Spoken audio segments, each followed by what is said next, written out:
Hello, everyone. Welcome back to another comics. I don't know what episode 16. There we go. Because, time has different meaning in the multiverse. Uh, we're your hosts, Technique, Facts. or Frank, however you want to call me. And then we have Matt, aka Nighthawk Plays. Afternoon. What's up, man? Man, another lovely Saturday here. We got an awesome show ahead of us. It's been a wild week, wild week, both in the industry and in life.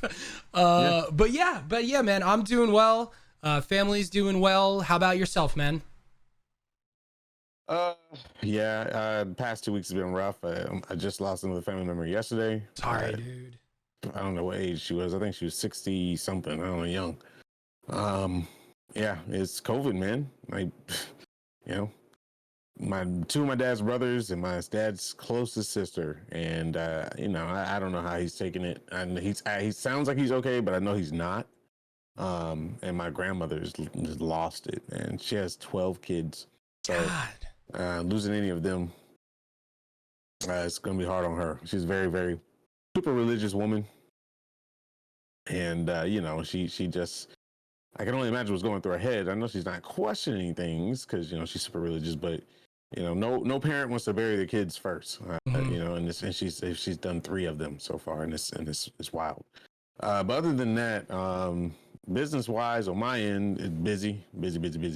My residency started this month with Twitch.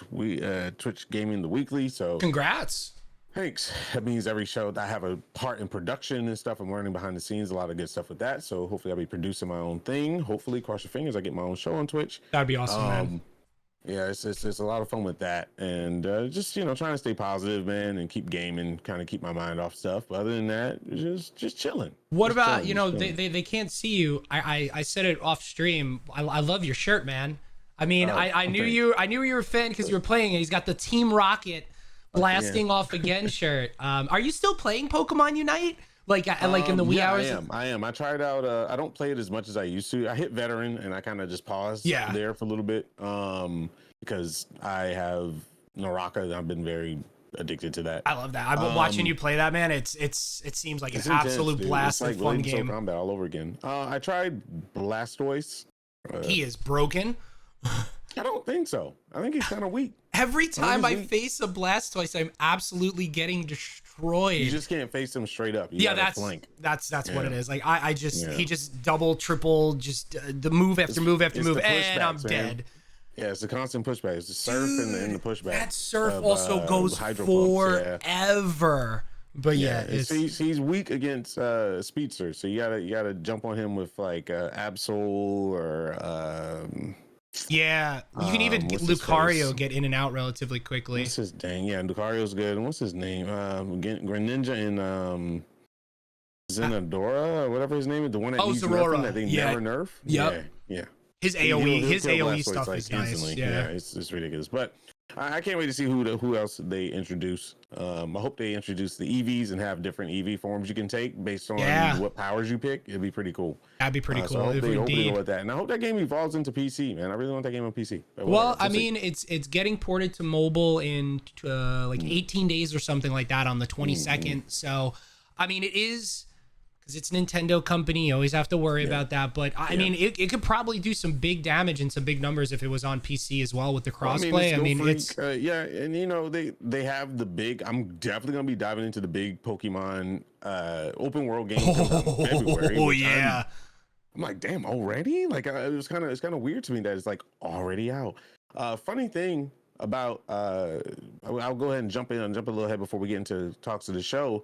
I had the pleasure of being able to interview Thursday Suda51, Goichi-san. Yeah, if you guys are fans of No More Heroes and Killer 7, I actually worked on Killer 7 book a little bit in the comic world, and it didn't have many like books. I think it was like a series of 10 maybe or 7 or something like that, and I think they were doing something with Killer 7 copies or something like that.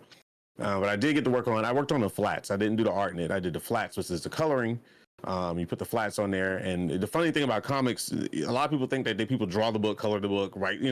It's all broken down. You have your writers, you have your pencil artists, you have your inkers, you have your flats, and you have your detailers. And sometimes flat and details go together. Sometimes that person does all of it, but I did the flats, and they send it off to another artist, and they do the detailed shades and colors of the thing. And you would think it's a small job, but sometimes if a book has to get rushed, you have to collaborate to get everybody on it. One thing, another thing, yeah.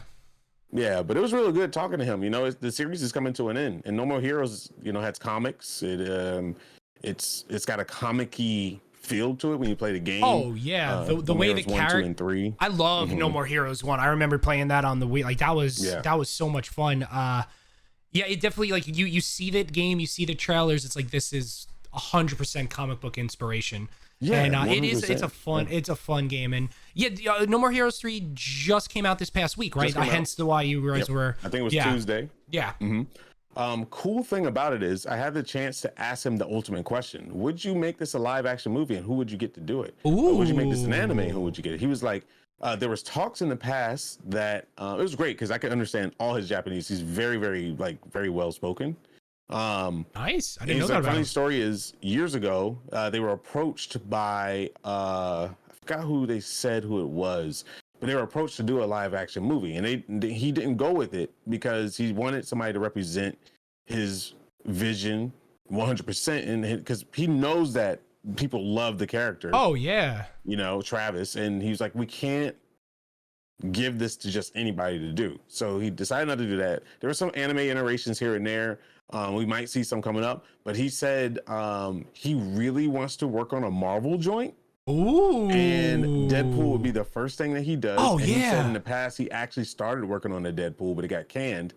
But he made an announcement on the show. He said, "Marvel, if you're listening, I'm ready to play." Like, I was that would like, be yes. awesome. And then he said He's person that he would guy. get to handle his No More Heroes is James Gunn. Oh yeah, I mean that stuff. Yeah, perfect. It's a perfect fit, 100%. Yeah. So I thought that was pretty cool. That's awesome. Talk to him a little bit about comics and stuff on the show, and like have this conversation. And also my Japanese isn't as rusty as I thought it was. Nice. So pretty cool, man. Pretty dang when cool. When did you learn Japanese? Oh, bro. Like a long time ago?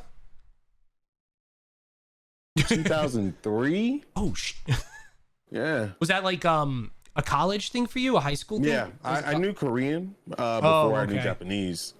My mom is half Japanese, but she doesn't know. She knows some words, but she don't know a lot. She grew up in New York. So I went to learn Korean because at the time I was like heavily into Taekwondo, and I was going to Korea to be with the Korean Tigers and train with them because I got selected. Wow. But they didn't have Korean at my college. There was one guy teaching it, but he only taught it to children, so he wasn't like comfortable with teaching me or something. So I was like, next best thing, I might as well hit my culture, hit my heritage. And I was like, I'm gonna hit up Japanese, and I picked it up instantly. And I went to Japan, lived there for a while, and went to Kansai Daigaku, which is in Kansai, Osaka, and loved it. Didn't want to leave, had to leave. Came back, skipped a couple of courses in Japanese, got into like a course that it only had 5 people in it. It was like Japanese 5. It wasn't even like part of the curriculum. It was like the extra hard credit class or whatever. Jeez. And passed that with an A. And I was going to actually go teach overseas with the JET program. I decided not to. Wow.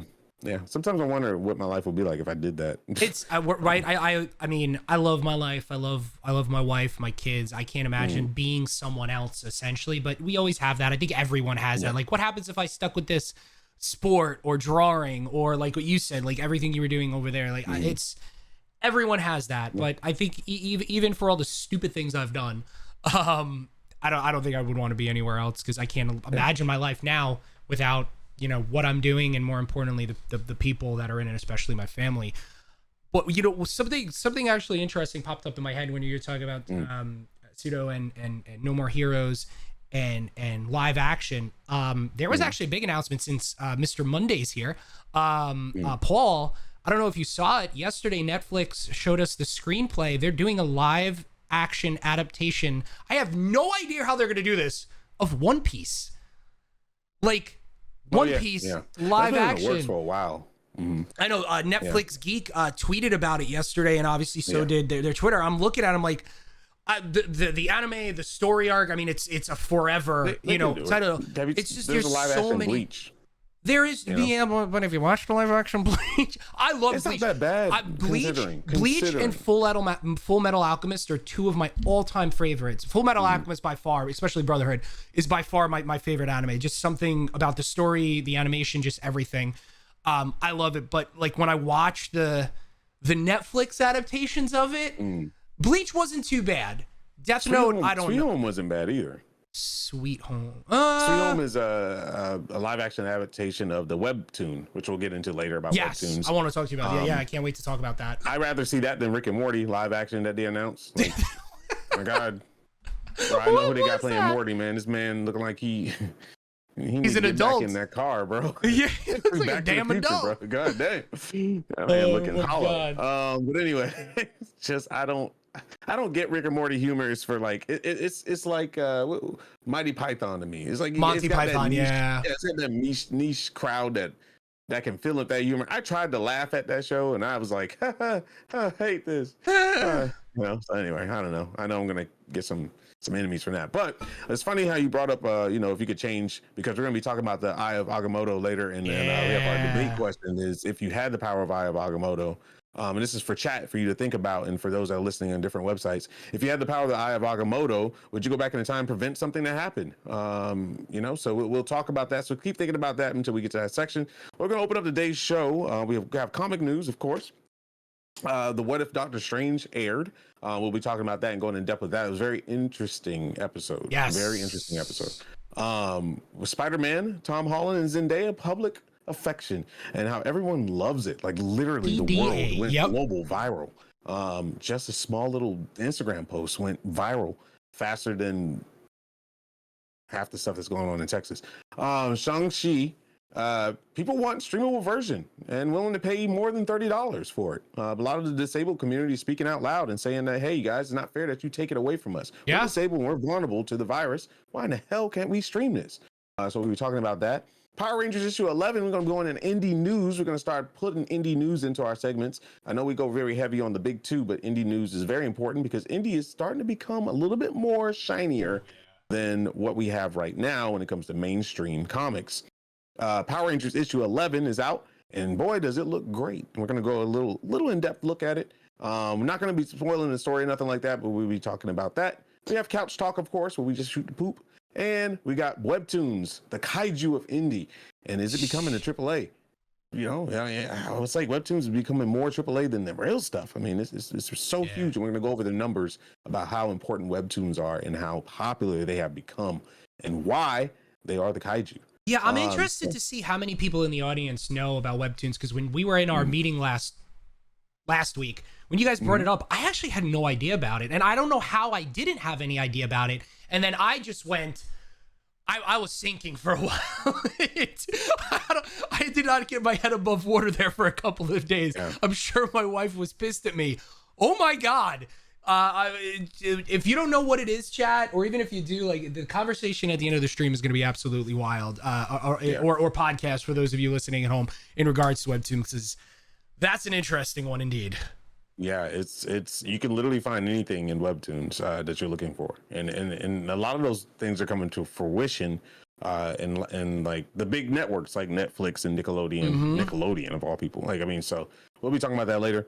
All right, so it's a pretty calm week in comics. Nothing really too controversial, big hit the markets as of late. I think people are kind of waiting for the holidays. At holidays, really big things happen. Comic sales happen all over the place.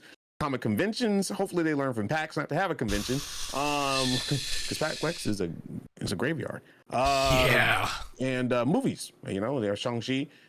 Really don't hear about anything else in the theater besides comic book movies. So kind of interesting. So let's go into our first topic, and that's Doctor Strange. What if? What an amazing episode, man! Very well animated, very colorful, and very, very Doctor Strange. Yeah. There's a lot to discuss. There's a lot of things to break up. But as we'll try to do a spoiler-free breakdown of it. For the most part, I'm gonna be honest with you. Can't really spoil What If, because we can talk about it all day, but you have to see it type thing. I think it's different from the movies. The way they do things and the way they explain stuff is very interesting. So Matt, the first question of the day is how powerful is Doctor Strange in the MCU? Like, Well, oh man. Oof. Yeah, that is a loaded question. We got a bit of how powerful he actually was in Infinity Wars. I think that's the most powerful we've seen him. Not Endgame, yeah. but Infinity Wars with him going to 14 billion or million different dimensions with not the dimensions, but seeing different timelines. On top of it, the multiple, I forget what it's called, but it's actually like a move he calls it where you see the multiple Stranges out there, the whips change and handcuffs holding by, like, Doctor Strange is very powerful, but the what if version of Doctor Strange shows you how powerful this man could be. He is no mere mortal. You put him against just about anybody. If he has his eyesight on set, if he has his eyes set on something, there's essentially nothing to hold him back. I kind of knew what expected to this episode, but in the end, especially with certain things they did, kind of fourth wall breaking there, I absolutely was floored with what this man can do. And if they just touch that a little bit, which I assume they are in Multiverse of Madness, I think everyone's gonna it's gonna be close to everyone loving everyone loving RDJ. He's gonna take that next step if they do it properly, because that was an incredible episode, and his strength and powers, that whole like montage, awesome man. What was your take on it? Yeah, it's not a surprise that Strange is powerful. I mean, he's the keeper of time and space, and beyond, right? And beyond. He has access to powers of ancient times. He can manipulate time. He can live in different timelines and tell about it and learn from them. He's extremely powerful. It's really, really scary how powerful Doctor Strange can be and how immature he is on top of that. It's like the Ancient One is constantly, even though her physical is gone, her apparition, her essence is still there, because that's like something that all of them get to have. But it's kind of interesting to me that there has to be other Ancient Ones as well. But the cool thing about them is they're all conscious of what's going on the outside. And that's something that no MCU character has shown yet, or you know, I mean, I won't say Marvel character because we've seen some stuff, but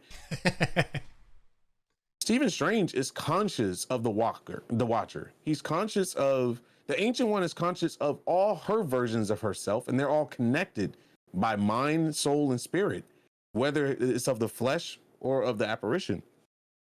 Stephen Strange is the first one that's been split into two and still was semi-conscious of his other half. And it was really interesting to me to be able to know without knowing the multiverse, but being able to adapt and just become more powerful from it. Oh God. The Eye of Agamotto is a very dangerous object that he's supposed to protect, but he abuses it all the time. He's abused it in the MCU. He's abused it in What If. He abuses it in comics. Why is somebody like him destined to be the guardian of it in time and space? And it's funny because everything that he's done led him to still be in the same position where he is in every lifetime. Yeah. And that's weird to me, because Black Panther is not black. You know, T'Challa was not Black Panther, essentially, in his timeline. Steve Rogers wasn't Captain America, but Strange in every instance ended up being like Doctor Strange. Point. So I thought that was very interesting to me. And the fight he had with himself, that was awesome. God, there was so much to be had in that fight. And this man was willing to destroy the world for a moment with his love of his life, and not losing his hands and losing his love of his life. That was wild to me. And I wonder if that insanity that's going on in the back of his head, because sometimes power, you know, does that to a person. Power corrupts. I wonder if he's going to actually have it in a multiverse of madness. Are we going to meet that Doctor Strange in some sort of instance? I mean, they definitely set something up for that. Yeah. you brought something up interesting. The two instances of the Sorcerer Supreme that we have seen, both the Ancient One and Doctor Present, Strange. past, and future.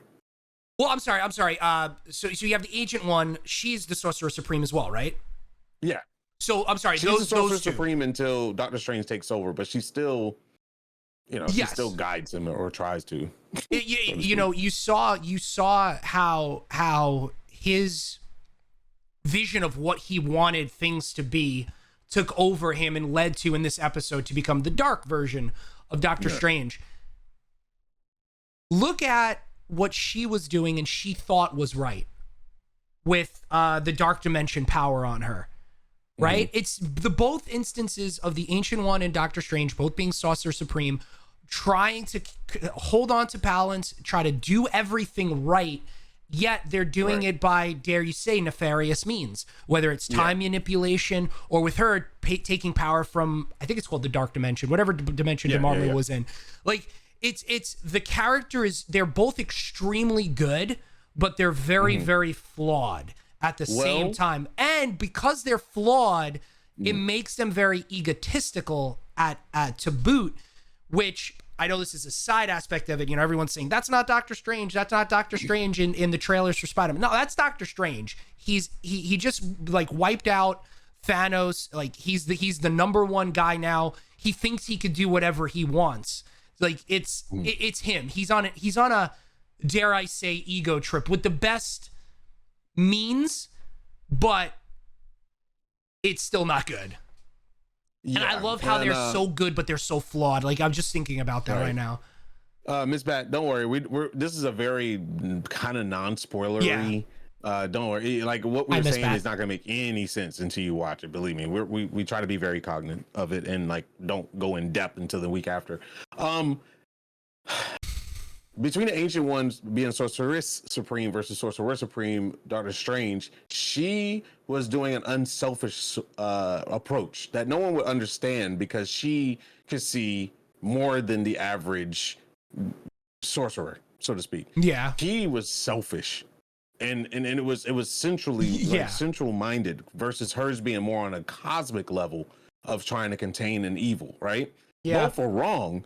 And I think it comes to a play where she kind of sympathizes with him. She's like, you don't want to go down that path, Yeah. And she tells him this in multiple instances. She tells him this in the live action movie.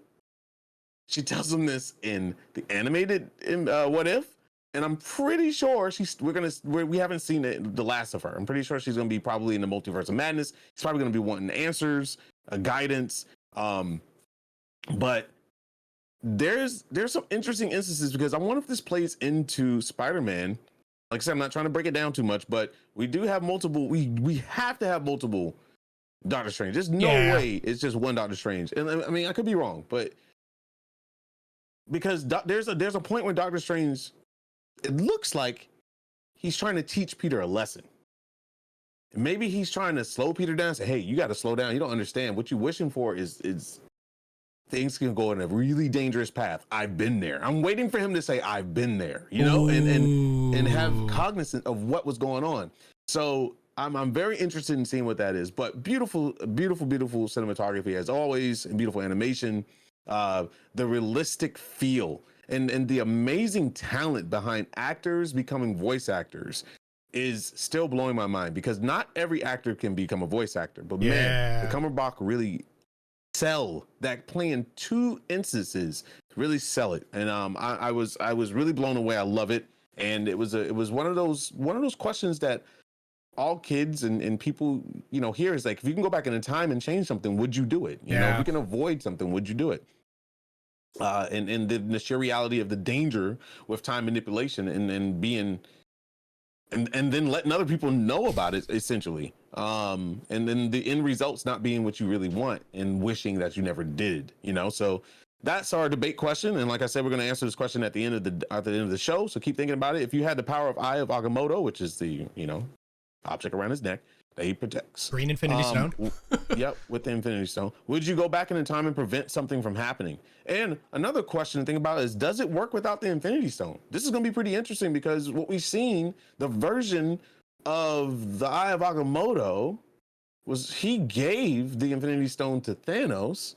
That thing blew up, broke. They went back in time and got it again, and then Tony blew up and broke that. And the shards are all over the place. The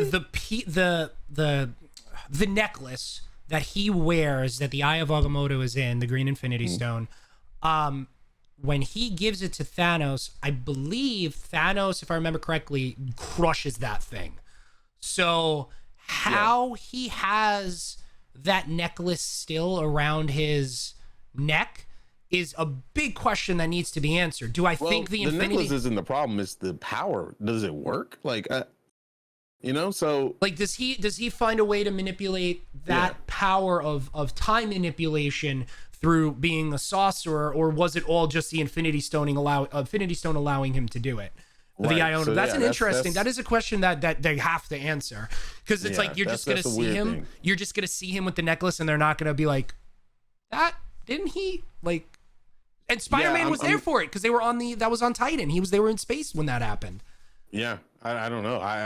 I'm searching my brain. He definitely uses it multiple times in the Spider-Man trailer, so I'm very confused. But we'll see.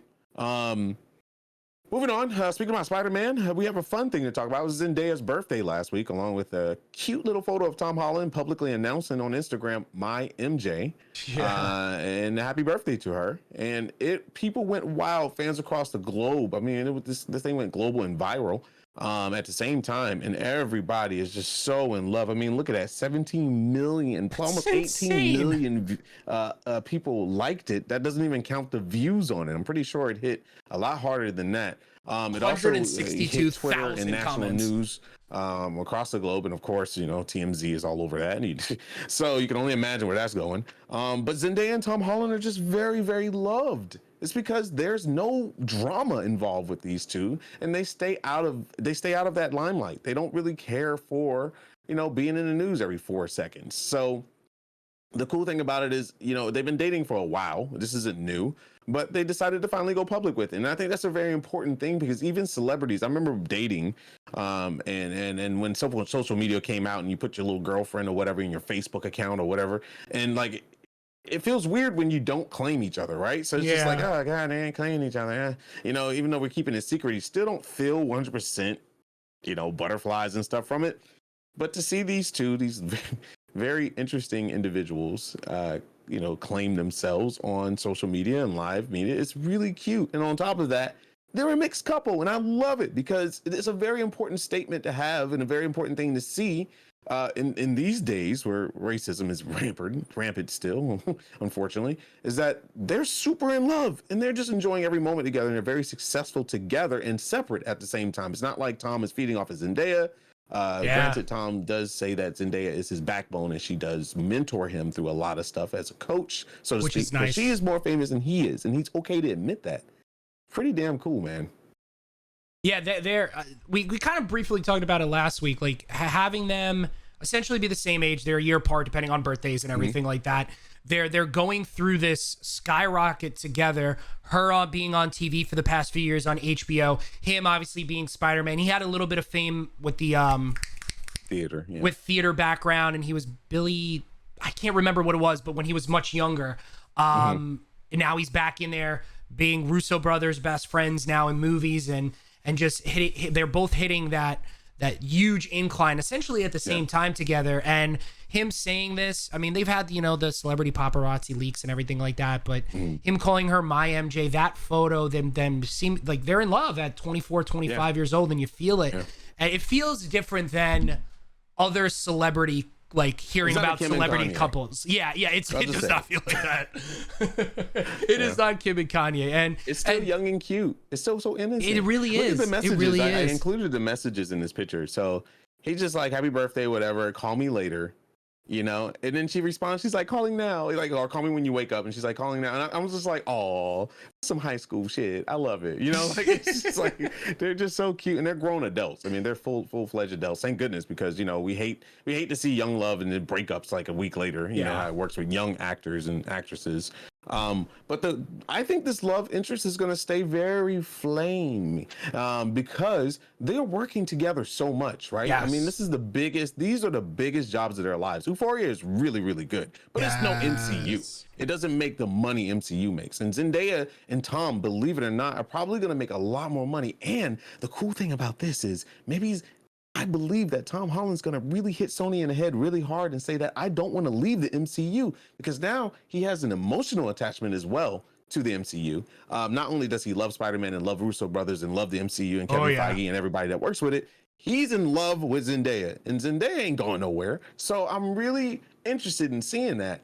And I want to know if MCU is going to take the plunge and make, I don't know, an MJ movie. I'd be pretty down with it. MJ is Spider-Man too. It's our Spider-Woman as well. I mean, you know, there are the spinoffs. I wonder if there's gonna be a what if, and maybe Zendaya's in it. Season 2. I don't know.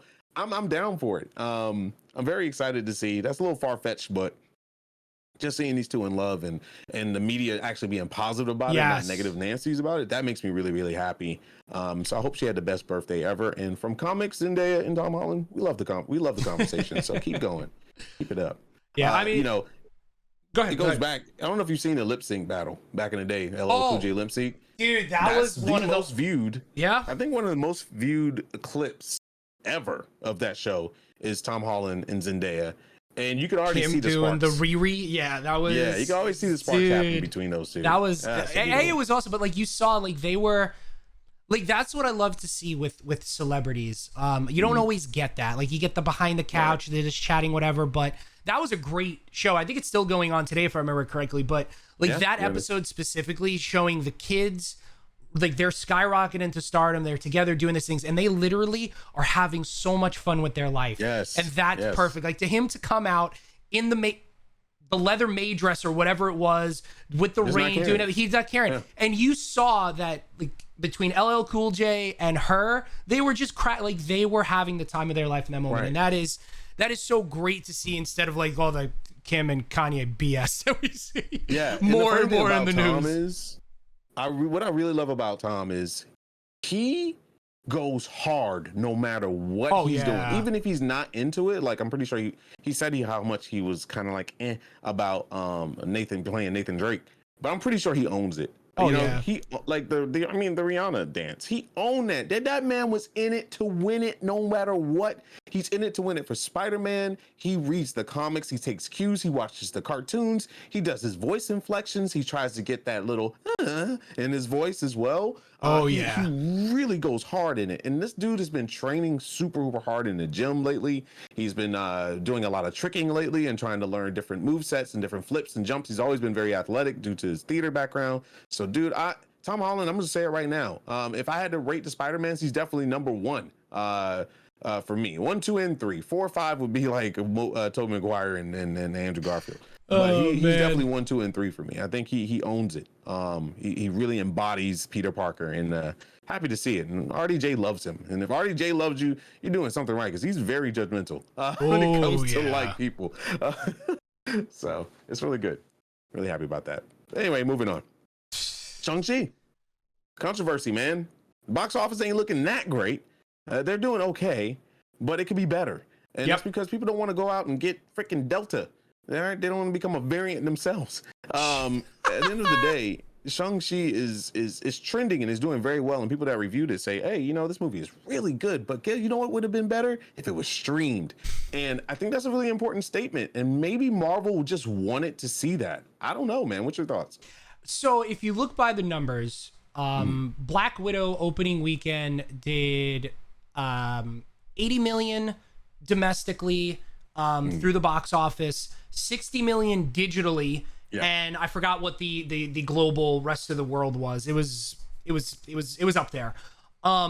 As of right now, obviously things can change. The opening weekend for Shang-Chi is actually going to be less by 20 million, give or take. That's a lot. It's right now tracking to be 60 million. I don't know what the global is, but as far as domestic, it's going to be 60. This is the third highest rated per pandemic as far as revenue coming in for them, box office results. First was Black Widow, then was Fast and Furious, Family, and now this. So like they may see it as a win, but by the numbers, it's losing money. Like, I love seeing all the scores. CineScore 90s, Rotten Fresh at 98. Like, everyone is saying, and I've been trying to keep away from spoilers as best as I can, just reviews and numbers specifically. And it is like it is legit a movie you need to see. It is Phase 4. It's Marvel. It's everything you want to see in an action movie. Like but as of right now, pure being a businessman, pure number wise, I would say that this, I don't want to say it's a failure, but it could be doing a lot more if they just listen. It's a misstep on their part. Yeah. You know, I don't know if this is to prove a point to anybody or anything, but Marvel, those are dangerous numbers. $20 million may not be a lot to Marvel, but 20 million is 20 million. And 60 million, if they just think about it, they could have probably had 60 to 80 million on streaming. Shang-Chi is that wanted. It would probably, it's hitting. Yeah, it has to be more. I'm sorry to cut you off because there was one other point I want to break. In July, the world was a lot different. Still not great, but a lot different compared to where it is today. More people were wanting or willing to go out. That's where the extra 20+ million came from. Because the shots was happening. The Delta variant wasn't. Yep, it wasn't as prominent as it is today. So I think, especially coming off of Cinecon, where the owner, the CEO of Sony says, no, we're not doing digital. It's trash digital. Movies are supposed to be seen in theaters. We're going by that. Essentially a big FU to you, me, and everyone out there listening. Oh, it's okay. They're going to get an FU because their movie sucks. This is like... Just pay your actors and actresses if this is the case. Just it makes no sense. Go digital, make the goddamn money. I'm sorry. Yeah, I don't understand why they want to stiff. I feel like, I mean, they may not be forcefully saying this out loud and stiffen their actors, but they're stiffing their actors, man. Like, just pay them the royalties that they deserve. Like, in these times, movies are a saving grace, just like video games are a saving grace, and anything that's like at home and keeps people safe and indoors, you should be really advocating for that, because it's like all the disabled communities out there that needs assistance being, pulled into these theaters and stuff. They're very susceptible to the virus. Like, they don't want to go out and just for a movie to, possibly get COVID. They want to stay at home and stream this stuff. There's been posts by many of famous people saying that, man, I really wish I really want to see Shang-Chi, but I will not watch it until it's streamable. Like, that's important. And this is hitting such an important crowd. I would say this movie is just as important as Black Panther was. 100%. Just as important as Black Panther was for the Black community. Dude, Shang-Chi is super important to the Asian community. And it's not fair for them to not have the same chance that Black Widow had of all movies. Okay. This movie to me is more important than Black Widow. Yeah, absolutely. It's the staple of Phase 4. It's literally like introducing a new hero, an important one, and has huge mega actors and actresses in it. I mean, Michelle Yeoh's in it, for God's sakes. This woman's been around Kung Fu forever. And the guy that plays Mandarin is a massive actor. Oh, yeah. This is his first. Huge. This is actually his first time, even though predominantly everyone in the movie and production and everything was of Asian. Like, this was his first U.S. movie, and he killed it. And because he's big over there. Like, this is Ip. This is Ip Man. Excuse me. This is Jackie Chan. This is Bruce Lee. Like, this is how big this movie culturally can be for the next the next wave of an action star of this level and IP with Shang-Chi. Like, it's. I really hope that in the next 2 weeks, Kevin comes, listen, guys, we. I'm sorry. Like, here you go. It's available on digital. Like, my God, that's what I would say. I'd be like, guys, do you want to make 60 million extra? Like, we can do this today. Like, I would pay $40 to $50 for that movie. Honestly, I would. And people have been saying that. They were like, do we need to pay more? Like, we will pay more. People will pay $50 for the movie to see it at home in safety. I know they will. They'll definitely media-wise bitch about extra $20. They'll still pay it. We know how this society is, dude. Entertainment is the biggest money making in the world. The dude is, it's entertainment. People can't live without it. So it's just, I don't know. It's really weird to me. And at the end of the day, I really hope they come to their senses, because this movie is an important one for the MCU. Very important. It sets the main stage, because we haven't had anybody new since Spider-Man. Spider-Man came out. Black Panther, and Spider-Man were both in Civil War together, right? No, yeah, Winter Soldier. No, Winter the new heroes. Winter Soldier, Black Panther was newly added. Captain Marvel. Sorry, Captain Marvel. Brie Larson, I think. Marvel. Yeah, was she the last one? My God, dude. I think she was. Yeah. You know, it's like, it's been so long. So it's a really huge standing point to say, hey, our movies are doing even better during COVID. We're still shooting these quality movies, and we're evolving even more. And I'm just, it upsets me so much. I can't. You know? I feel like if you go up to the actors too, I would hope the actors have a brain too, and say, hey, listen, here's pure numbers. This is what Black Widow did. It's not as good as a movie as your movie. And we're, you know, this is where it's tracking. This is what it's doing. This is what we could think what it is. I know your contract says this, A, B, C, D. Let's figure this out. Let's do it. Like, I feel Disney, like especially billions him. Of dollars. Yeah, like it's pay just, the actors. But you know what? It's all. It comes down to, you know what, if we bring it out to digital, then movie theaters are going to be angry. They're big business. People at home aren't big business. It's stupid. But yeah, dude, 110%. There is no reason why this weekend, this movie shouldn't be raking in well over $100 million. I'm sorry. Here's an idea, it makes Disney. no sense. Have your regular stream version, your 1080p, 60 FPS, whatever the version out, and then put out a 4K version and make it $50. If you want to, or make it $40, not 50, make it $40, and people will buy them. Yeah. Sometimes people will buy both of them. Like, just come on. To me, it's just, I don't know. It's, you can make that money up. I'd spend it. Whatever. Hopefully, cross the fingers. Shang-Chi is doing fantastic. Ratings wise, everybody that reviewed it loved it. I haven't seen a negative comment yet. So that's really, really good. And also, I've been lightly scamming over it, because, like I said, I don't want it to spoil anything for myself. I can't wait for it to come out. Whenever it does come into streaming, I'm not going to the theater. Moving on to indie news. Power Rangers issue 11 hit. Issue 11. We were talking about Power Rangers before, and how cool Power Rangers is, because it's really old school, and you know, everybody has some kind of love for Power Rangers and or in their life, if not still. And Boom Studios, under license of Hasbro, the India studio, is doing Power Rangers, and is the writer Ryan Parrott, Mighty Morphin Power Rangers, Teenage Mutant Ninja Turtles, because you know, artist Francesco Mortarino, sorry if I said your name wrong, Lord, Go Power Rangers. Raul is very known for a lot of comics, especially Buffy the Vampire Slayer, is colored. Jose Enrique, I know him very, very well. And the book has big names on it. These are like big mainstream comic book writers and artists' names that are being on these comic pages. And I think what's very, very interesting about it is now Tom Holland. There we go.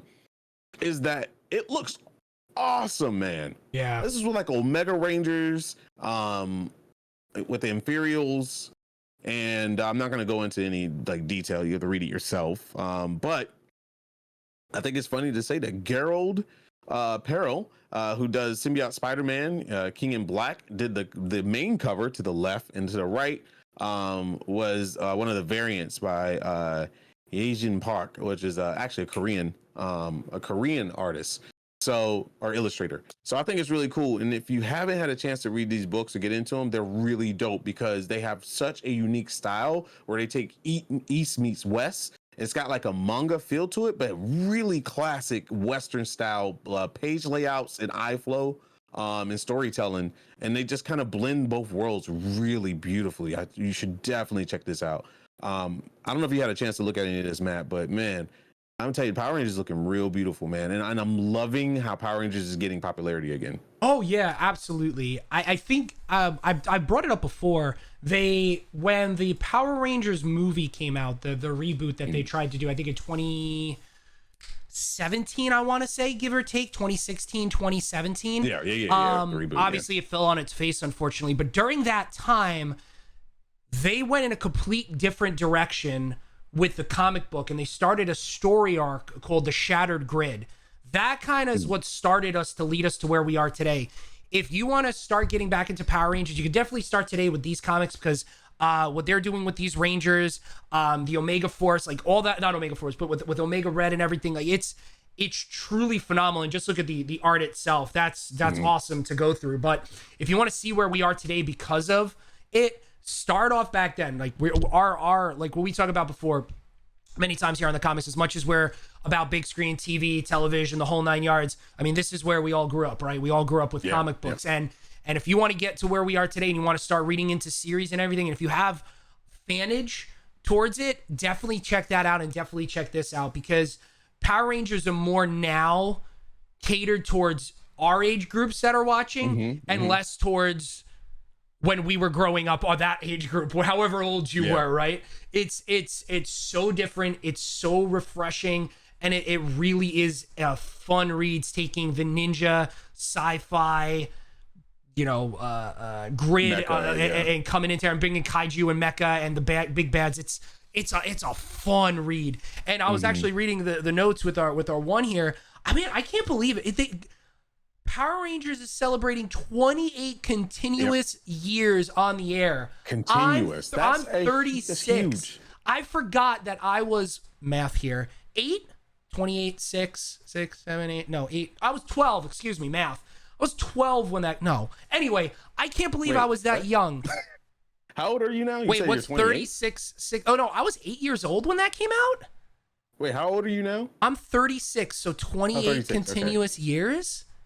Yeah. Oh, damn. 12, yeah. Damn. Yeah. So anyway, I can't believe I was that young still when this came out, and I'm still loving it today. I mean, 28 continuous years is something to say. I think Simpsons might be the only other TV show that I can think of that's been going as long. Yep. Every year, man, that's something to say, dude. You got to think about how many Power Rangers has passed in the 28 years it's been on the air. And Power Rangers has its own multiverse, which is pretty damn sick. And the funny thing is they come together. It's kind of like Spider-Verse, I want to so say. They come together and they fight evils together and stuff. And it's really cool, the controversy. And then the worlds where the Power Rangers are evil, it's even cooler. And it's just so much cool stuff going on with that world. I don't think people give it credit, because when they think Power Rangers, they think about the silly Power Rangers we grew up with, the Power Rangers 1, the American version, and they're in high school, and they're dealing with stupid hormones and stuff. In that cafe arcade, whatever the hell it's called. I swear Billy was 40 years old playing a teenager. I don't know. Billy's always look old to me. Billy, yep. But one of the cool things about this, right? So give you a little piece of information here. As he was saying, This is setting up a series that is starting this month called the Eltarian War for Power Rangers. So this book is leading up to something massive. And for those of you who don't know, I think this is going to be the first instance where we're starting going back to the home world of the Power Rangers, where Rita, where Zordon was from. Like it's they're really starting to go big into mythology and getting dark with it and what's happening and how things are happening. And that's some things that I love about, whether it's comics, whether it's movies, whether it's everything, especially if they go a little bit darker. Because if you know anything about Power Rangers, you got it a little bit at the beginning of the movie, and then it turned into a complete different movie, the reboot. Like it's dark with the wars and powers going back and forth and how people were corrupted. And if they're going to get into it both on TV or in comic books where you can really dive into it, that's very exciting. So I think it was a couple of years ago, is print dead? Is digital dead? No, it's not. Comic books are getting stronger and healthier more than ever, whether it's because of movies or TV, or if it's just because of us today, having the income to go out there and having us writing them now and drawing for it and covering for it. It's really nice to see. Yeah. Just going into detail, Saban launched in 1993. God, I can remember 1993. Gas was between 93 and 98 cents for gas. I remember Never that. Again. Yeah, never will see those prices. And we were complaining about $1. This is this 28th season with Power Rangers Dino Fury. but it's just currently airing on Saturdays at 8 a.m. If you want to show your children, it's on Nickelodeon, and now streaming on Netflix in the U.S. So damn. Yeah. So the cool thing about Power Rangers is it's one of those antique loves, right? It's like Ninja Turtles. There can be really poopy iterations of Ninja Turtles, but people still love Ninja Turtles. You know, Power Rangers, fortunately, has done well with everything they put out. I want to say, besides the movie, the video games for Super NES, Nintendo 64. I think they've been on mostly Nintendo consoles. Recently on PlayStation 4 and PC with their fighting game, which is awesome. It has like crossover with Street Fighter in it. Yeah. Which with Ryu and Chun-Li get their own like Power Ranger powers and stuff. Battle for the Grid, that's what it's called. Yeah, yeah, that was awesome. The mobile version of Power Rangers they skyrocketed with that. They had they had the side scroll beat 'em up, kind of like Streets of Rage Power Rangers. They had a remaster of that, and they're getting another remake of that is welcoming. I think the PlayStation 5, Steam, and maybe the Switch and Xbox. Maybe Xbox. I don't know. Probably on Xbox Game Pass if so. Yeah, it was on Sega Genesis. I had both of them. I still have both cartridges. Funny enough, awesome. They always hit. Like it was always a hit for them. It was never really a miss. Even the remake movie, still made a lot of money. Funny enough, even though it didn't do really great in the box office in general, they made more money than expected. Yeah. But the original Power Rangers movie, when it came out, I was there. Dude, that was boy. That was so much fun. It was so good. It was really good. That song, thank God, is out of my head. Don't bring it up. Rangers. Sorry, no, not that one. It was the remix version of it for the movie. Oh yeah. I forgot where it goes, but I know it's something that gets stuck in my head, and I don't ever want to hear it again. But it was awesome. And those actors today, you know, are still around. I think the Black Ranger is still around. He's actually on Twitch like a good bit of times. One of my friends interviewed him not too long ago. So he still looks exactly the same. I mean, Jason still looks the same. Yeah, Jason David Frank. He's still trying to do Power Rangers stuff. He's working. He's still doing Power Rangers. He's in the shows. I watched the show not too long ago. I think it was last year. He was in it. Yep. As the Green Ranger. I'm like, what the fuck? Yep. Is happening? And if you like this darker take, not like crazy like that dark YouTube video that they produced with Dawson from Dawson's Creek or whatever was in it. That was awesome with Kate Sackhoff as well. I'm stuck now. He's actually working with Bat in the Sun Production, who does great like 10 to 15 minute indie films for IP properties like this. And he's actually working with a full series or a full movie, I forgot what it was, with Jason David Frank as a dark version of a multiversal because of the grid of the White Ranger. Lyle Gilly? Gil? Thank you for coming. Thank you for coming back for the resub. Yeah, so there's a lot of stuff Power Rangers going on. And to the movie, I think the reason why it didn't get a sequel was because of, well, two things. Hasbro buying Saban, but box office wise, you're right. It made a profit.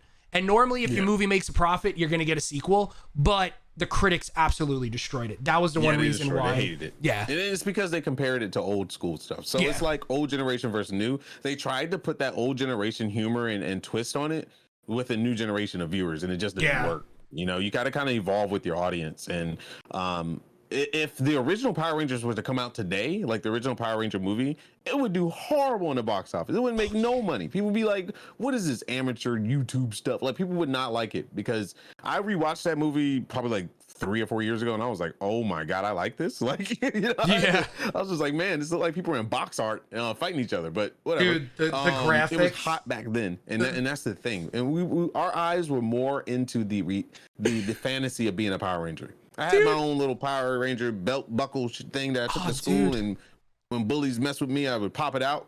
I had it.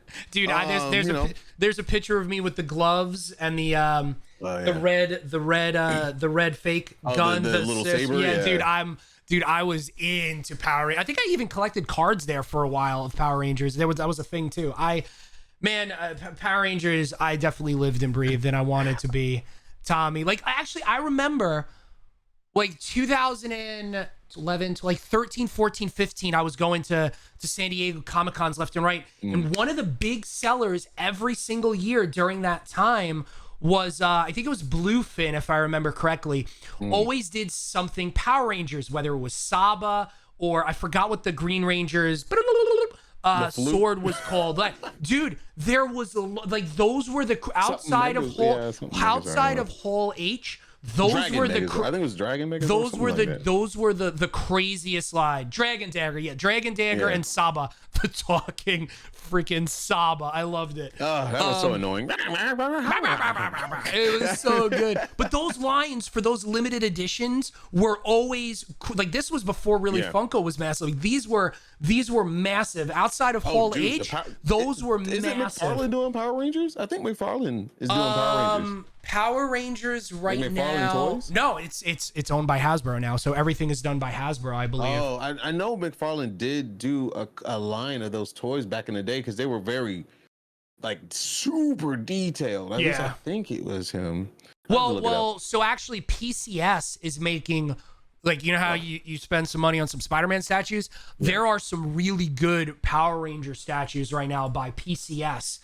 They're a premium format statue collectible company, and they are making some they made a Green Ranger bust. I was like, I would have that. Like, they actually did some really, really cool stuff with that.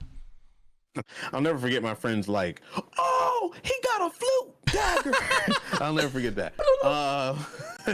Yeah, you pull something out like that, man, just playing the flute. But yeah, kudos to Power Rangers, man, and Hasbro and Saban and like kicking it still to this day, 28 years later, man. Like I said, what a classic.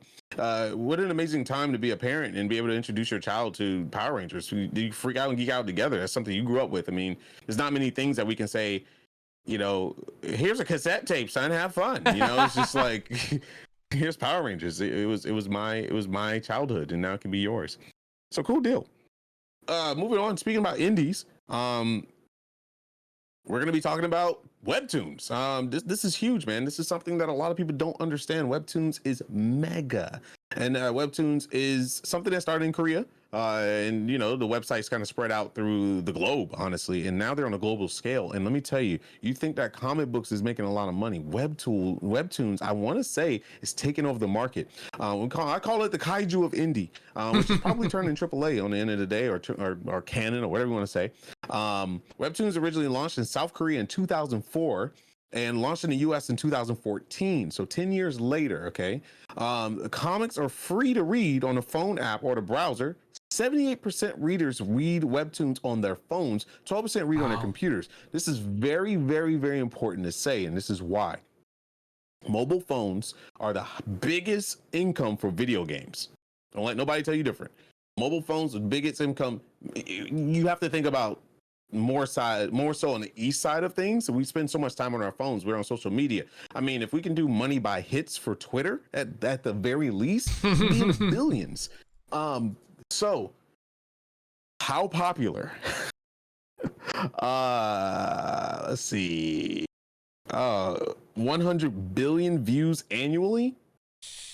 100 billion views annually. Averaging more than 60 million monthly active users and more than 15 million daily readers. 15 million daily readers. So is Webtoons bigger than comics? Hell yes. That's insane. That is insane. Massive. So what? Because you're more into this, and you'll be able to explain it a little bit more to our audience. What is Webtoons? Like, if you go into Webtoons, like, what are you looking for? What are you watching? What is available? What are you reading? Like, what is Webtoons? So Webtoons was a place where a lot of amateur or non-amateur comic creators and ideas and story writers will go to and have a place to place their stories and have readers get hits on them and read them. And eventually it was all free, but eventually they do get paid to get partnership and stuff. And that does happen eventually down the line. And some lucky people can get picked up for live action, anime, or whatever, being Netflix or Crunchyroll or whoever decides to produce those. So in Korea, it started off as that pretty much. Meiwa, or this is like, the Korean version of manga or comic books, have been very, very, very, very much very popular, because just like in Japan on the trains and everything and in public transportations, people will read manga on their phones or buy hard copy mangas. But now that cell phones and technology is very much into play. Hey, what's up, Young? What's up, buddy? How you doing?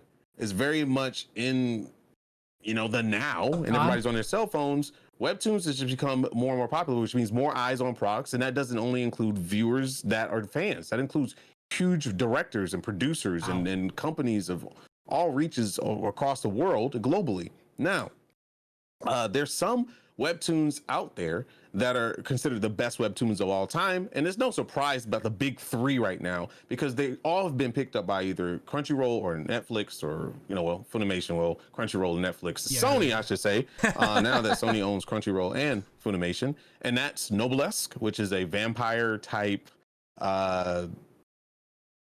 It's kind of like a vampire story, which I don't like the anime rendition of it. I like the Webtoons way better because they kind of changed stuff, I guess, to make it more TV friendly. Of course, yeah. The God of High School, which is dope. It's like a competition between fighters.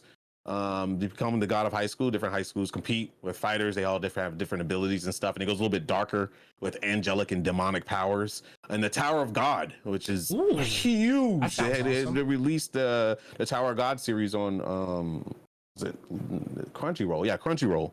Yeah, I think it was Crunchyroll. Yeah. It's on Crunchyroll not so long ago, and did massive numbers. Most anime and manga fans of the big three are the three series that took their industry by the horns and steered forward for over 2 decades. So those three big comics or mangas or manhwas or whatever you want to call it, Webtoons, grew the platform so large that now Netflix and Nickelodeon and Crunchyroll and all these big players are starting to pick up. And don't be surprised if Disney comes to bat.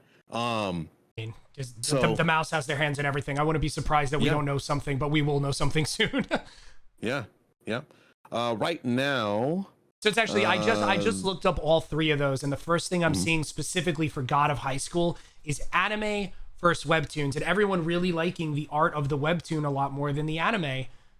That's so it's so interesting. But I mean, that also could be the nostalgia kicking in, like, this is where I came from, this is what I like. But I mean, me just doing a quick Google search, I also do really like the Webtoon version, at least style of art, a lot better. It's just more, I don't know, you're gonna get more. There's just more in it. Yeah, absolutely. You're gonna get more. It's the easiest way to explain it. Yeah. So in the manhwas of the mangas or the Webtoons in general are going to be a lot further than the animes, but I will give credit to the anime. They're almost like picture for picture. That's nice that they do that. I like that. Like take pretty much each frame and like put them in anime form. And I'm huge, being an artist and being around it for so long, I'm a huge sucker for detail. And man, the detail, man, I'll be real with you. Tower of God kind of also is like, yeah. Okay, I get the flavor. I love the style. I love the music. It's all there. But the story is good. And I've been told, I mean, even Paul said it, and I've been told by many people, they're like, look, all right, read the damn Webtoon.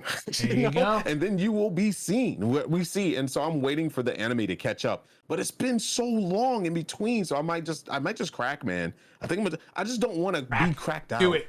And, it's gonna happen. Nah, man. If I hit a Webtoon, it's over. I don't want to do it. I'm waiting for the 4 a.m. tweet from you. Yo, Tower of God. Yeah, I mean, Paul said it, dude. He said it would happen. Top 25 most popular Korean Webtoons to read at the moment is Solo Leveling, which I believe has an anime. The funny thing, so far, all 4 of those names that you said, they're like clicking somewhere. Like I've read or heard about it before. What was that last one you just said? I'm gonna post a list in chat. And for those of you in chat that enjoy it, like I know Khan, what's up, buddy? By the way, love you, man. What's some of your favorites? Obviously, Frank over here has been talking about the top 3 that are out there, and now we have the top 25 that's out there. Solo Leveling. Okay, cool. Solo Leveling, Noblesse, The Sound of Your Heart, Untouchable, Tower of God, still. Girls, I don't know why I thought Girls Gone Wild, Lord. Girls of the Wilds, About Death, and Oh Holy. So I know Oh Holy has an anime rendition. I don't know why I thought that, Honestly, that's some old. Don't ask questions, kids. If you're young, that's some old stuff that used to come on late at night. The commercial used to tease you about these bad videos. Anyway, Nope. it's just a, Into the thick Girls of of it. the Wilds. You know, and it's funny because right now, 30 plus. I know only 30 plus know about that. It's one of those. You gotta scratch your neck and look the other way type thing. Those really bad videos. Anyway. Oh my god. So the funny thing is like music animes are becoming the new trend now. Now it's on Instagram. Yo, Jesus. Man, I'm here for it. I'm here for it.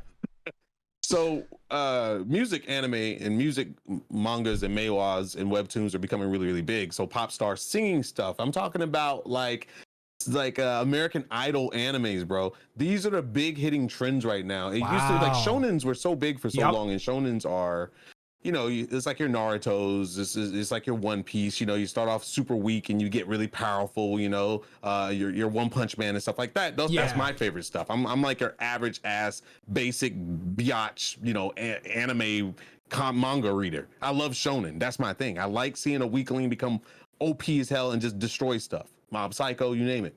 But when it comes now, the trend is shifting away from that and going more into music. So, and I'm not talking about like playing the piano and stuff. I'm talking about like pop star stuff. It's huge right now. There's one called God, I wish Paul was here to help me. Vivi or Vinny or Vivi. Oh, is this the one we Something talked like about during our meeting? Was that the one? Yeah. It's actually, and scrolling up.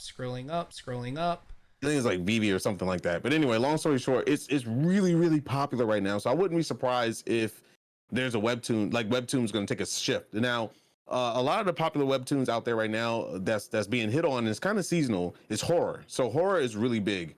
You know, either the genre of horror light or horror heavy is really, really big. So I would not be surprised to see if there's more mega sized manga artists coming to the US through Webtoons, and using that to divert themselves into the crowds in the Western market and making huge money off of it. Shane Wolf says, Tech, what's your thoughts on the weird Food Wars anime? So you mean Food Wars in general? So just it's called Vivi or Vivy, Vivy. All right. Florentine, Yeah, Florentine Eyes song. He sent us the link for Funimation season 1, and there's 14 episodes, and it's crazy. It's really popular. Wife's already seen it. I know. Straight after that, I was like, yeah, we should watch this anime. She's like, yeah. Awesome. Yeah, you watched it. I was like, what the fuck? Anyway, she was watching another one too. Charlotte and Charlie, or Charlie and Chloe, or Chloe and Charlotte, something. I don't know. She was just finished that one as well, and she's like super into them. Food Wars is good. I think having animes that are not just shonens or beat 'em ups is a very good market to get into. I found myself watching Your Lie in April or some. I know the Japanese version, but I think it's Your Lie in April. It was a music one. He was playing a piano, and it was about a girl with a chronic disease. And it was really touching, and I cried. Yeah, Chloe, that's it. And I cried, man. And I was just like, oh my God, my heart, you know. And I watched Erase right after that back in the day, and I was just having I was a mess. I might as well have been a puddle of like depressed anime, because like it was that bad. And I was like, maybe I should read the manga. And I was like, oh God, no. You know, I'll put it back, because I was like, damn, the show is way more lighthearted. The manga's woo. You know, so it's pretty funny to have those two worlds where you can watch the anime and still pick up the webtoon or manhwa or manga and be like really, you know, getting surprised, because My Hero Academia, I'm very judgmental of that anime because it started off very strong, and I think now with fillers and stuff that you have to put into motion, kind of waters down the experience versus like the manga. And I heard the manga is just godlike, and then the show is just it's okay, you know, it's like light seasoning. I like the first 2 seasons were in my opinion really good. You did have the fillers here and there, but the presence didn't feel like a Dragon Ball Z where it just overtook you. I think you're right though. Like when it came to the 3rd, the 4th, and where we are now, It's filler heavy and it has lost its luster. And I want to just like I've been getting back into comic books. I want to get into mangas, and that's one of the first ones I want to pick up because it's just so me. The characters, the story, high school superheroes, quirks, not having something, then being gifted it. Like, it's just so me. And I've heard the same thing a couple of times now. Like, if you like the show, but you want to see it, like you said, God level, you want to read the manga. And just like I'm getting back into the comic book roots, it's that is something that I want to do for sure. For sure. And Jane Wolf, you brought up a really funny point. Like DBZ, the mangas, bro. And the show can't even hit harder than the mangas, man. The mangas go ham in DBZ, and you get the dirty. You get the Japanese version of it. It gets real wild, okay, in multiple ways. But it's super good. If you haven't had a chance to read the DBZ actual mangas, do yourself a favor. I believe there's a website that imports straight from Japan. It's a Japanese website actually that ships to US. I don't know how it is now with the pandemic, so you might want to look at that. But I used to get all my mangas from there, and I'm gonna tell you, DBZ is one of those. I mean, you was spending a buttload. It's like One Piece. There's like so many of them. But even One Piece, I started collecting One Piece. I stopped because I don't have shelves for that. One Piece is still going. We talked about Power Rangers and how long that was going. One Piece is still going. I think they're about to hit an end at some point. I think the creator was like, he's kind of gonna be done with it, and he's working his way up to it, but it might be another 2 or 3 years before he gets there or something like that. What's the latest? The latest manga of One Piece is up to, let's see, One Piece latest. Oh my God! Removing 2.5 minutes of each episode for the intro and outro. I mean, this isn't manga. This is just TV. The 927 episodes. My God. Yeah, there's so many episodes that but that's still not everything. Like, anime studios like Crunchyroll and you know, Funimation, whatever, they have to shift the episodes. Yeah. You know? But you can still, I think Crunchyroll still has it available for like episode 1 all the way up to the current one. Jeez, man, that's insane. Their database got to be crying right now. We have our own servers just for this one show. Yeah, I'm trying to figure out what volume. If anybody has that number, let me know. That's it's just really nice to see or hear like where the hell One Piece is going, because One Piece is GOAT. It's literally the GOAT, and it's been around for so long. And people, I still to this day see people freaking out on Twitter and saying, "Oh my God, did you see the latest?"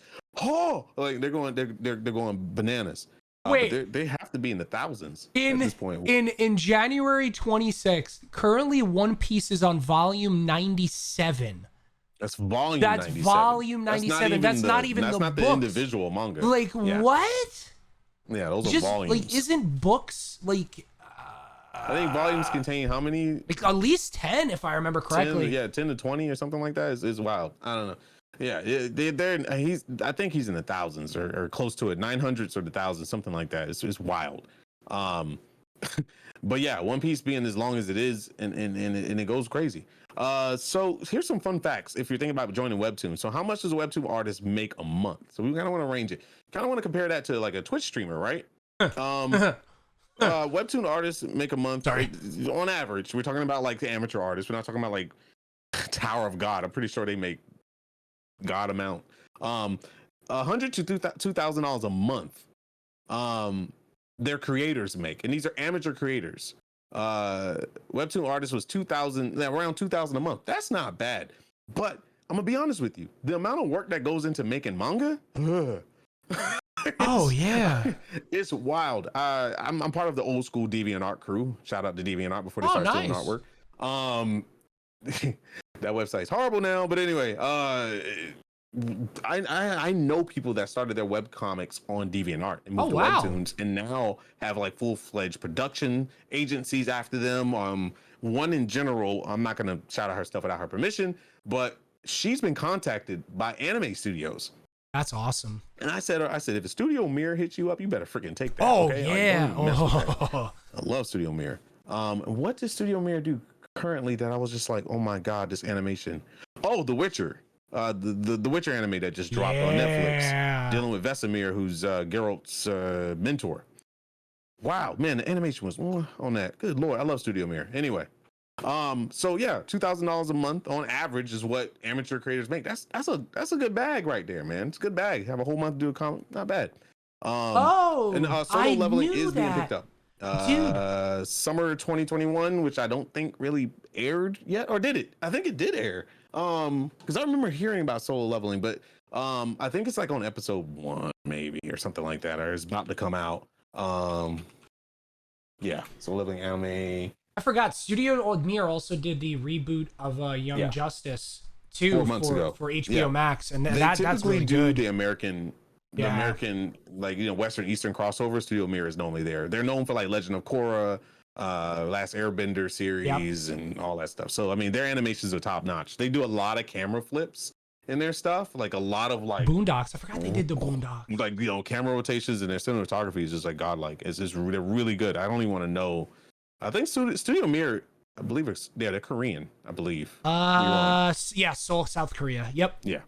Yeah, I forgot Because they did the my boy Boondocks LaShawn too, Thomas man. worked with Studio Mir for a very long time, and I think Studio Mir actually probably worked on Cannon Busters before he started having his own studio and stuff like that. So, yeah.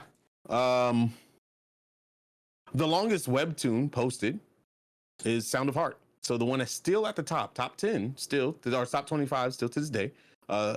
Sound of Heart was posted in 2006. Wow. And by 2014, it's the longest running webtoon on the platform.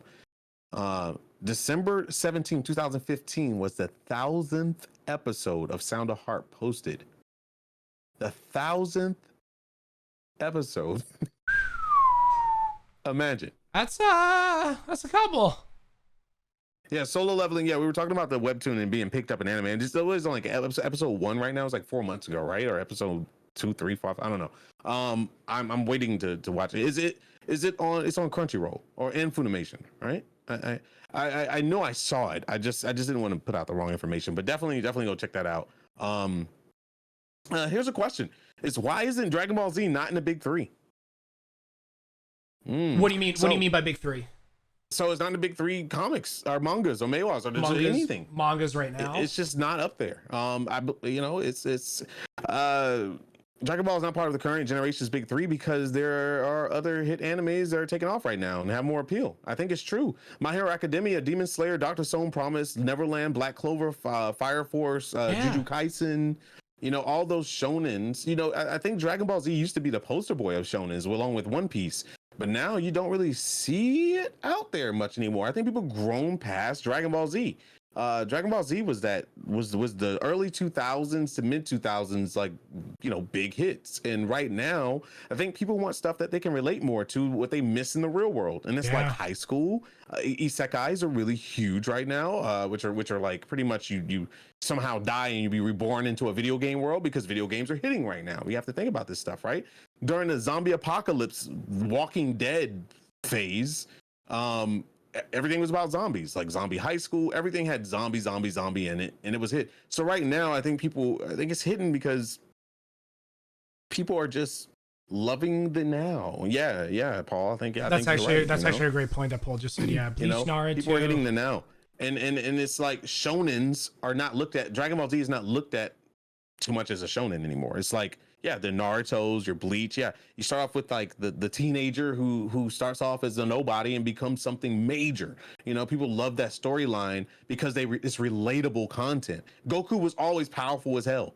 You know, it's just, and it was always that one area. I know in later series with Frieza and everything, but it was always constantly the same area and the same thing happening. If you look at Bleach, you went into a different, you know, dimension, or the Soul Reapers, right? And you had different levels, and then the Hollows coming in. It was crazy. I mean, Naruto too, the different villages, the different Hokages. You know, you had your dealing with like you had so many. Like, Naruto was a kid growing up with depression and being lonely, and then the fact that his parents were dead. Like, that was real hard-hitting stuff that people can relate to. Dragon Ball Z, this dude just flew to a planet, ate some sensu beans, had a tail, popped that shit off, became a monkey, and he was always powerful. Like, he was always powerful. So it's like you can't really relate. And Goku's such a shitty dad. We'll get into that at some other point. But Goku's like the worst dad ever in comics, mangas, and anime. But at the end of the day, Dragon Ball Z is that it does have its niche. It's like Paul said, incredible fights and really fun in video games. But when it comes down to world building, character development, you really just didn't give a shit about anybody else outside of Goku, Vegeta, and the people that were in front of your face. Naruto, people poop on Naruto all day, but I think it's one of the best animes of all time, and mangas, especially the manga, because you fell in love with multiple characters, and it didn't have to necessarily be Naruto. You could hate Naruto, love Sasuke. You could hate Naruto and Sasuke, love Sakura. It was all about the kids that were dealing with real life situations, real stuff, overcoming those demons, and maybe even succumbing to them, and then becoming a better person later on. Same thing with Mob Psycho, and same thing with Jujutsu Kaisen, and like all these. They're all starting to hit this teenager or isekai world where you started off as a nobody. You went through bullying or went through phases in your life, and then you became something better in your own world, in your own element. Yeah. Where video games are cool, where being a nerd culture is rule, and all this stuff. And I think that's really, really, really something to say about where our new generation of manga readers and comic readers are starting to turn, because I think that's why Spider-Man is so damn popular, dude. He started off as a nobody. He had poverty, honestly, lost his parents, had to live with his aunt, didn't come from anything, was being picked on every day, wasn't the best at nothing, got some superpowers and learned that responsibility. And, he had a loss and then remembered what his uncle said, and, power, with great power comes great responsibility, became a better person. And I think that's super relatable. And that's why I fell in love with Spider-Man universe and all that stuff. So I think it's something cool to say with that. Yeah. Go ahead, children without kissing a woman. That was I read that comment. That was pretty funny. All he had to do was power up and anyway. In out, we good. Hey, probably shot it out and she caught it. Chi-Chi was badass. But yeah, I think the big four, and now anime wise, that's manga and webtoons we want to talk about. But now anime wise, yeah, Dragon Ball Z is up there, bro. Yeah, Dragon Ball is up there. Dragon Ball, One Piece, Naruto, and Bleach. Those are the big four animes right now. And we give it up to Jujutsu Kaisen. Thinking about, man. Kimetsu no Yaiba. Anyway, I forget English. What is it? Demon Slayer. Demon Slayer. It's like sort of the Demon Slayer or something like that, is what we call it in Japanese. But anyway, Demon Slayer, My Hero Academia, Jujutsu Kaisen, those right there we look at as the big 3-4 takeover, but they're not old enough to hit the numbers as Dragon Ball Z, One Piece, and Naruto and Bleach hit. They're just not old enough yet. I have a feeling they're gonna get there. Here's a question for you. I'm interested to hear your answer, and even anyone in chat, Paul, Khan, Chain. If you were to get into anime today, if you'd never seen it, not manga, anime, I know there's a difference there, right? Where would you tell someone to start and watch? Like, I remember this conversation happening between Tim and Nick, and he said Attack on Titan. I mean, I know knowing the individual is one thing. Like me, I watched Attack on Titan and I couldn't get through it. I understand why people would love it. Shit in Attack on Titan that people should not be watching right now. Yeah, capitalism, dictatorship, Nazis. Like for me, if you knew me, I feel like anyone should say, like, play My Hero Academia. It's superhero, it's kids, it's quirks, like it's right up your alley. Knowing you, I think it really depends on the person, right? It's because it's like it's really a personal, like everything preference. You've seen, everything you've said, Jujutsu Kaisen, I've heard a lot about. Black Clover, even fairy tales or something like that, I've heard good things about. But like it all depends, right? I don't know. Even Castlevania, one of the worst animes ever made. Castlevania is another amazing one that's on Netflix. Dope. Like it's crazy to hear. It's kind of like how people come to me about MMOs. They're like, what class is the strongest class? Which class is the best? Which one should I do? As I'm a new starter, I'm just like, it all depends on what you want. So at the end of the day, you got to kind of like ask yourself, what do you want to get out of this, right? What do you want to get out of an anime? Do you want an anime about? Do you like video games? Like I typically start off people with that and see what their hobbies are. If you say, man, I love video games. Have you ever thought about like living in a video game world? What? Yeah. All right. You should get into isekai. Like 100%. That's you. Like start off with that.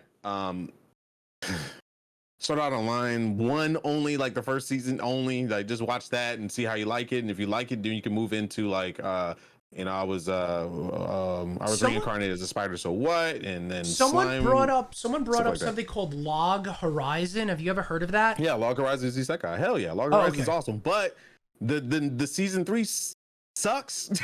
It just sucks, bro. Like, I gotta go back on Paul's show and talk about how disappointed I am in anime lately. But anyway, boy, goddamn, how do you take something as good as Log Horizon and screw it up? You know, it's just, it's like I feel like, and this is brings up a really important fact because Bleach is coming back, right? Both manga and anime. Wait, what? It's coming back, yeah, anime? It's coming back. Yep, it's coming back. Oh, thank God, I love that. That and like Mundy said, Brotherhood for me is still like, I just said it a little while ago, like that's one of my all-time favorite. It could be my all-time favorite. Like just the story between the Elric brothers, it's the art, especially when they really got into the fights, was amazing. But I loved watching Bleach. Did you watch the fillers? Because man, they no, could have I mean made the a whole fillers were anime bad. series over the fillers by themselves. Yeah, but like especially when they got into it with Oh my God, what was the big bad? The glasses, the doctor. Oh my God, Eisen, when like really got into that, going into that world and finding the seven, like it was. I love that shit. Like it was awesome. Yeah, once you look past the fillers, Bleach is pretty good anime and manga. Like I think people poop on it a little too hard.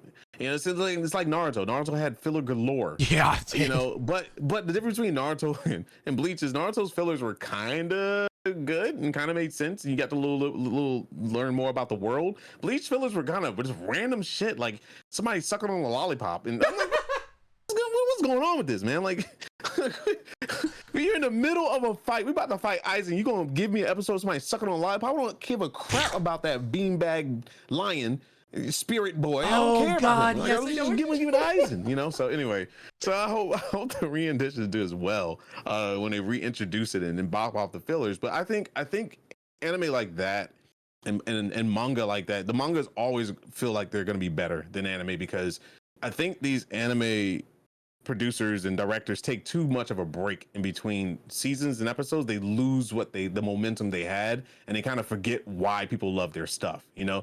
And it almost feels like how video game creators and MMO especially creators kind of look at it. They're looking at everybody else's pot before they want to bring their own. They're like, oh, this is really popular right now, I should add this in my anime. This is really popular, I should add this in my, you know, in my manga. And it just doesn't hit the same, you know. And it's just like people poop on Boruto all day. I like Boruto. I mean, I haven't watched all the episodes, but I think Boruto slaps. I think it's better than the original Naruto. I've heard a lot of good things about Boruto. Like, I don't understand why people are pooping on it. It's because people are so stuck in their ways, man. You know, so that's why I say read the manga.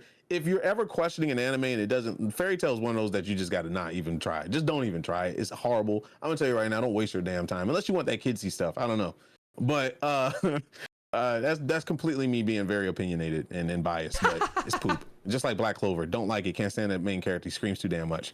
But the manga might be slapping. So the fact that I don't like Black Clover anime, I might dump into the manga because I'm pretty sure I'll probably hear him still in my head screaming by reading the pages.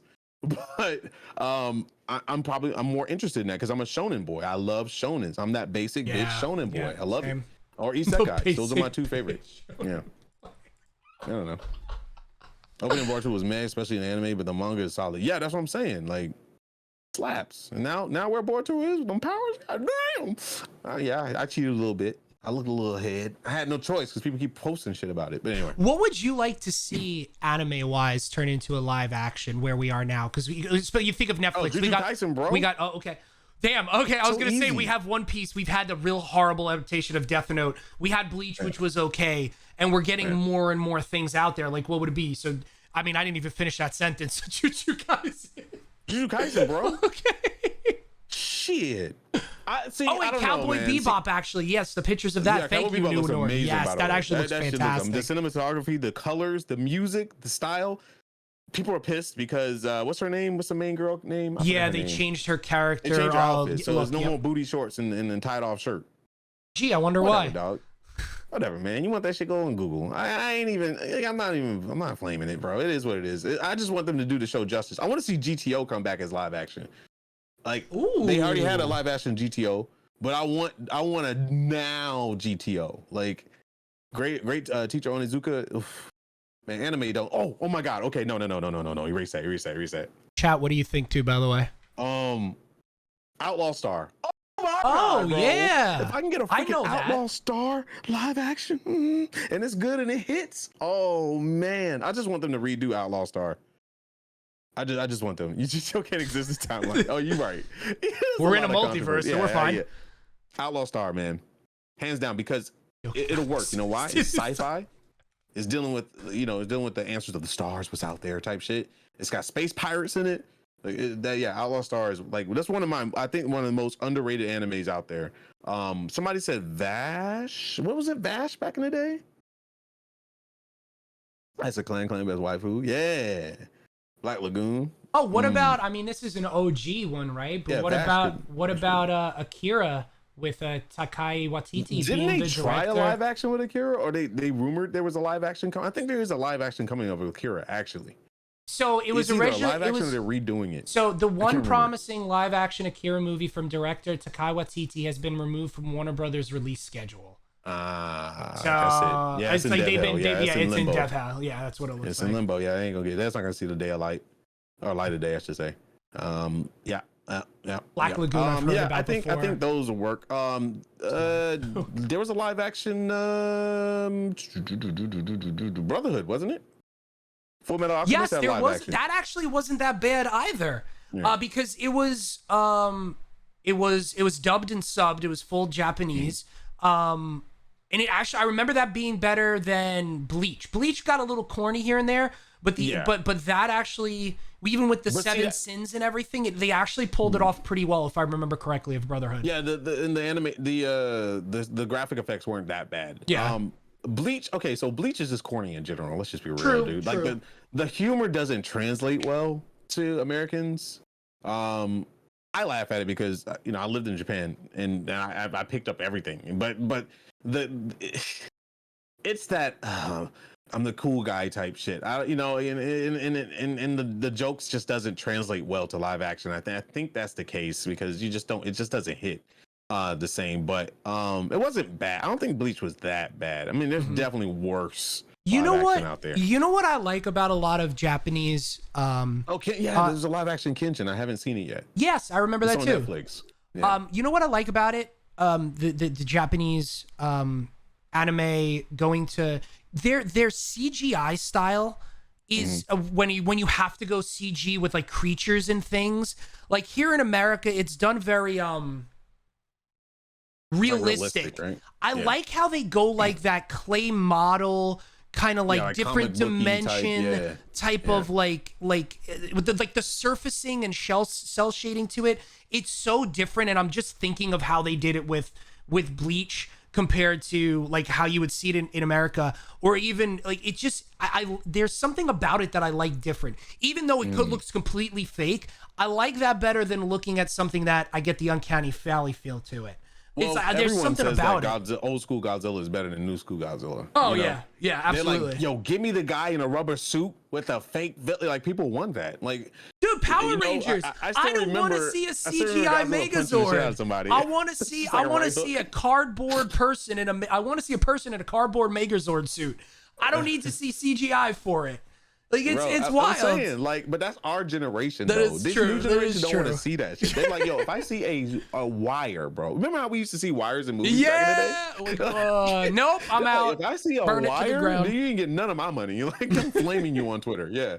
So everything hits a lot different nowadays. But I would want Outlaw Star. I would have to have Outlaw Star as a live action. I think it would be right. They're coming out with the flame has lit again. It's like the Olympics for goddamn Avatar, The Last Airbender. They are bringing it to live action again. But this time, they have Asian Americans. Yay! The cast looks incredible. I'm forgetting the cast, right? And actually, one of them is Shang Chi. One of them is in Shang Chi, actually. Go ahead. Yeah. Still controversy because the Water Clan is not dark skinned. It's kind of funny to me how this shit happens because most people want to, no offense, whitewash everything. Most people just want to do that. I mean, even in Korea, this whitewashing is a thing. And now people are just like, yo, she ain't dark enough. It's just like, you guys are out of control, man. Like, what the fuck? I'm excited for it because apparently they are actually bringing martial artists in as well. So that's huge because Last Airbender, and I've been to the studios before, way back in the day. They have actual masters of their craft doing martial art moves, and they're taking like high speed photos of them at every angle and drawing those out. So everything that you see in Avatar, so that's why I love that studio. Is everything you see in the Last Airbender and Korra. People poop on Korra all day, but them fight scenes. Korras are awesome. I love so Korra. Good. I loved Korra. I thought that was fantastic the way they did it. Obviously, the hardcore individuals will recognize obviously the stuff that's going on between Netflix and the studios out here because obviously there is a split when it comes to who's creating it, who's producing it. Is it the two heads behind it? Is it not? But one thing I love that you said, like if you go back and watch a little bit of documentaries or things that they had, I think it was Sifu Kaisu. Yeah, like they have they show the individual doing the real life work and everything, and then it goes and then it goes into the intro, and you see the same exact thing. It's to a T. Like they drew it out perfectly. It is so stinking awesome. I gotta find it. It's in one of those old CD cover craps that we used to have back in the day when we put CDs in. But I still have all my studio edits. I still have all my studio CDs. I still have every pose because I had to work on the cards. Yeah. Back in the day, I worked on the Avatar: Last Airbender trading card game that never really took off. Yeah. Unfortunately, I still got paid. But I got my money. Gave us all the assets and stuff, and we got to go to the studio. And we got to meet the martial artists, and we got to talk to the artists and whoever was the stuff that was going back and forth from Korea. Huh? We have all of that. I still have all of it, and obviously I'm not under NDA anymore. I mean, it was from years ago. At least I hope. NDAs usually last for 5 to 7 years. Show that stuff, but I have like it's like thousands of like pictures. That's cool. Every angle possible. I still used it for like art references when I was doing my thing, drawing and stuff. But yeah, it's pretty cool. If I can find it, I'll definitely bring it out and like show a couple of them. It's really cool. I still have all that stuff somewhere in this house. But yeah, the amount of work that went into it is awesome. I mean, Studio Mirror is just godlike and anyway. So yeah. I think they can pull off a live action for sure because the martial artists they had in Shang Chi, the martial art club was in Shang Chi, which I'm because I know those guys. I was like, holy crap. You guys were in the damn movie, man. Like those guys are anime as hell. If you really want to check out some stuff, go check out the Martial Art Club on Instagram. The boys be slapping. They be doing some insane stuff. He makes up moves. So he made up a move called a double twist. It was a twist double foot side kick, where you throw your body in the air and completely sideways and take both feet and kick out. And it actually made the movie. Like they put it in the movie, and he was like, "It's the first time."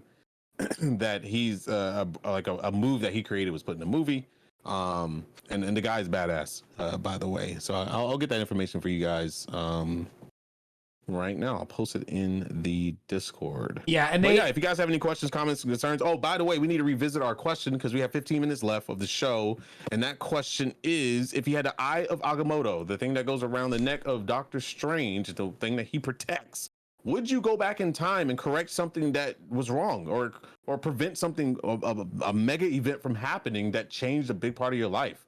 Or would you just accept fate and not do it?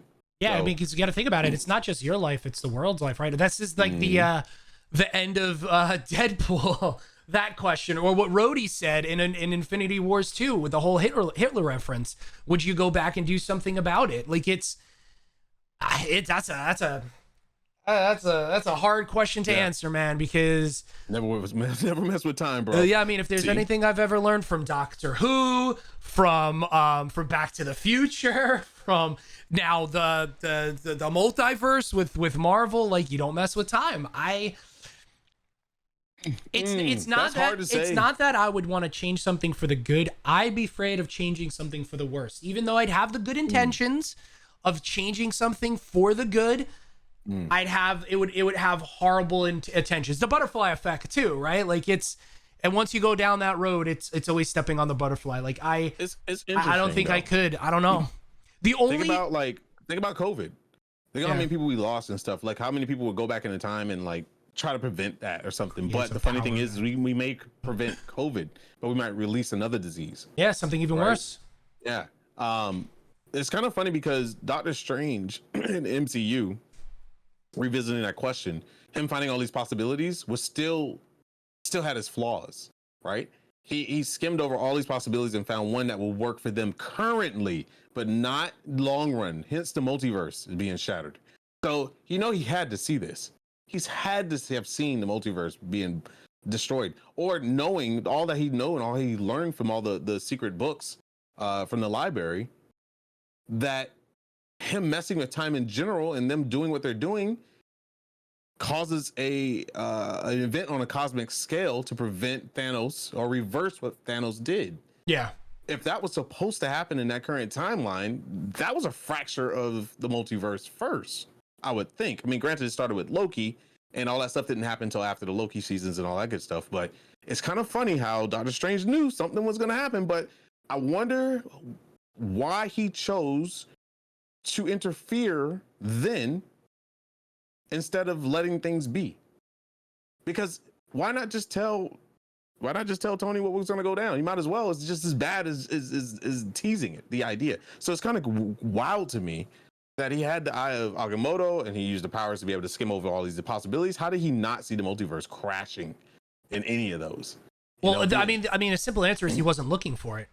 He was just trying to get them to the point of getting rid of Thanos, I think. But that makes sense. I mean, it makes sense. I mean, the only time I would probably use something like that is in that instance where it's literally world ending. Like there's a comet coming towards Earth, or there's an alien invasion, or like something like that. I mean, yes, you preserve humanity or something like that in that specific time and instance, but who knows what happens more? You're just kind of giving more time to people at that point. I don't know. Right. But then it goes back to them. Why won't you do it for this? Or why won't you do it for that? Like so Colin, funny enough, a question for you is, you say no, we're not mess with time, but what if you had that power, and what if you I think all of us would start small.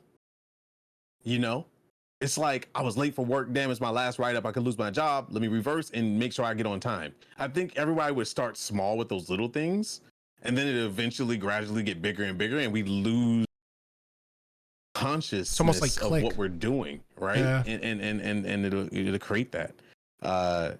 If he who stands at the end of the time didn't see Doctor Strange is only 45 years old, you can't know everything. That's true. But he was, well, I'm not to spoil, but the What If episode had me questioning a lot. And if you've seen it, probably know what I'm talking about. Oh, yeah. That really had me questioning a lot. Because, like I said, Doctor Strange is a lot more powerful than we give him credit for. And damn. Like, oh, you seen it? Okay, so yeah, the interaction between those two, not to say any names, you know what I'm talking about. Very interesting. There are a lot of questions. And I think we're going to get those answers through Spider-Man No Way Home and Doctor Strange Multiverse of Madness, and outside of Doctor Strange, when we start visiting what does the ending of What If 3, was that the one with Nick Fury? Yeah. Episode 3 was Nick Fury, yep. The ending, him calling Captain Marvel and have her involved in stuff, that was really weird, because they just ended the episode and I was just like, yeah. So it's very, I love Marvel because I know they're going to answer it later on, but it could be years before we find out what the hell's going on with that. I did want to say this, coming out of last week's discussion about episode 3, how we were down on What If, saying, yeah, it was a good episode, but compared to the first two, like, it didn't hold up.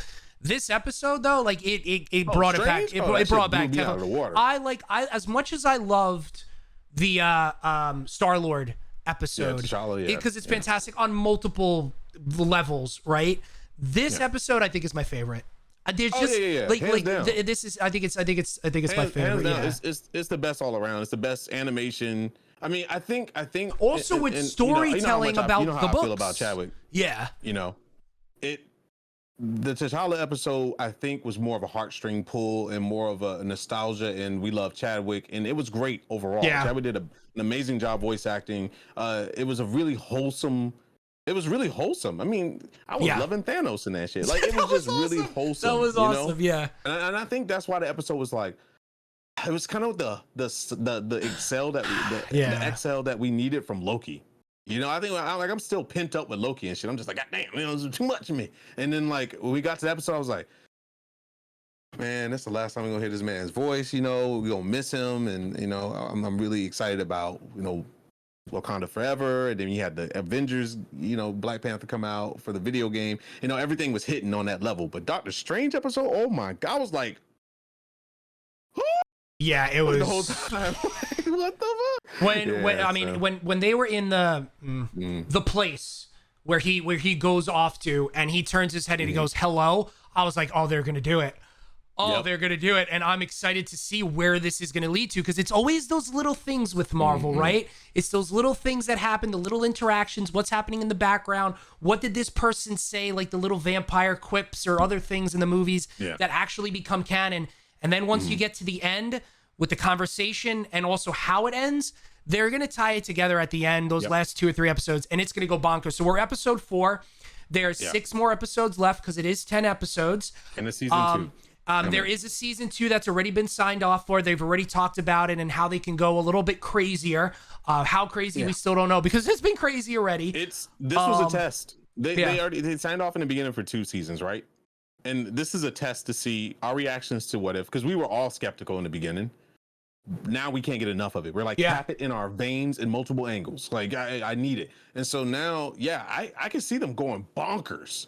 Oh yeah. You know? I saw a picture of, I'm not gonna say it, I don't want to spoil it. But anyway, I didn't want to see it. I accidentally saw it, like one picture from each of the next 6 episodes, and I am like, because it said, okay, this is the way each episode is going to come out, because I was interested just like what episodes are going to come and where, and they showed pictures, and I'm like, crap, but I'm like, oh dude, I'm excited. But one thing that I did want to bring up that you just said, and Chad, if you got questions, please let us know, because we're coming to an end here. We'll try to answer as many as we can. So Chadwick is in 2 or 3 more episodes. That wasn't his last appearance. So so like this is his last hurrah as T'Challa. But the one thing that I loved hearing from Marvel and hearing from the actors, that they were just as excited, if not more excited, to portray these characters in cartoon universe than they were. Like, one of the big things that everyone said was Chadwick this was the most excited project he was waiting for and wanting to do. And that's exciting, because you don't hear that from actors in general, or like, it's, oh man. He loved anime and cartoons, bro. Like hardcore. Him and Michael B. Jordan, especially Michael B. Jordan, he is a huge anime nerd, bro. Yes. Like, beyond belief. I'm excited to see his Killmonger in whatever episodes he is. Me too. I feel like Michael B. Jordan is such a strong actor to keep in the MCU. I hope his Killmonger comes back in Wakanda Forever, and I hope that his Killmonger becomes something even more, or bring him back as a different character. Like, I don't think he's somebody you just push off, you know. And I mean, with them saying that you're gonna see these characters from What If in the MCU physical IRL, not cartoon version, obviously with time travel and multiverse, there's different ways to do it. I don't know if we're gonna see that. Like, Hans Killmonger has been resurrected so many times, it's highly possible. Yeah. I mean, right, it's like the Lazarus the Lazarus pit. I mean, in DC, right? There's like Goodwill version. I need more coffee. You don't deserve the pit. You deserve the piss. Line on up. Plenty of Rachel bladder. Man, my first one. Words are so hard for me. This is my first one on the show. Son of a. Got him. No, God, no.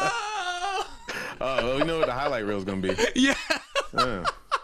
And roasted. Goodbye. See you never, chat.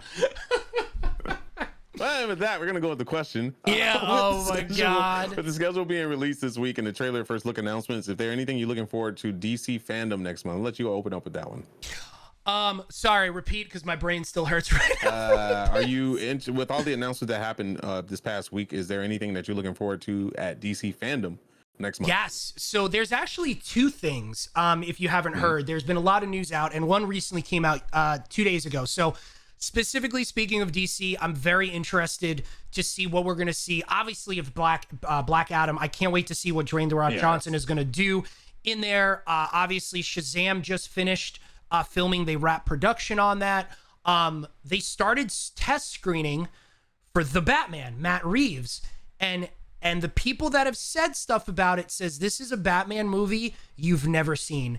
It's dark, it's horror-filled, and it's very scary. Oh. So if they go that route, we've been talking about this since day one on the comics. If they are going that route for Batman, I am sold. I'm all in. I want it. I want it. I might be a believer. But you see, I don't want it because I don't want them to do that to Robert Pattinson and not just keep him as Batman. Dude, okay, look. I think he's signed when I think on. Robert Pattinson, I'm thinking about a glazed donut glistening damn vampire in the sun. All right, that's all I'm thinking about right now. Okay. Sparkly vampire. Like, he's actually Robert Pattinson is how old now? 30 something, like 34, 30. I don't know, somewhere in there. He's up there, yeah. He's getting up there. Not up there because that means I'm up there. I think he can age as Batman, man. I think it's fine to have Robert Pattinson just like be back. DC needs to get into that mode of having consistency in their characters and not have 4 or 5 different goddamn Batmans. I mean, I love Michael Keaton, but my God, okay, the man can't keep a hairline. Like, keep him where he needs to be, or make him Robert Pattinson's daddy or something. I don't freaking know. But at the end of the day, I'm crossing my fingers for DC because the James Gunn joint of Suicide Squad was hot. Yeah, it was fun. It was a fun movie. Absolutely. It was fire. It was where it needed to be. Idris Elba destroyed it. Yep. Everybody destroyed their role. It was really shit. I'm even praising John Cena out here, man. And it looked like that was his favorite role to play ever because I feel like he really went into it. They were talking about, there was a clip of John Cena talking about eating 35 different donuts or something like that. It was on set that this man would just eat them donuts like it was going out of style, and they were different from different walks of life apparently. And the producer, the director, whoever was behind the camera was like, "Hey, you about to take that mega shit." He said, he was just like, "It will be epic." But I don't know nothing about it being something he said. He said it's gonna be epic, but not good or something. It was hilarious. He's good. And I like DC consistency. I know, man. It's like they give you a little bit of hope, right? Like he's coming back for the Peacemaker TV series. Robert Pattinson, they're going this route. They got a Batman HBO Max TV series in the works too. Is it going to be called The Batman? It's called The Batman. Excuse me. The movie's called The Batman. And it's like year 2 of when he's in existence, which also means Rogues Gallery is around year 2, give or take as well. League of Assassins?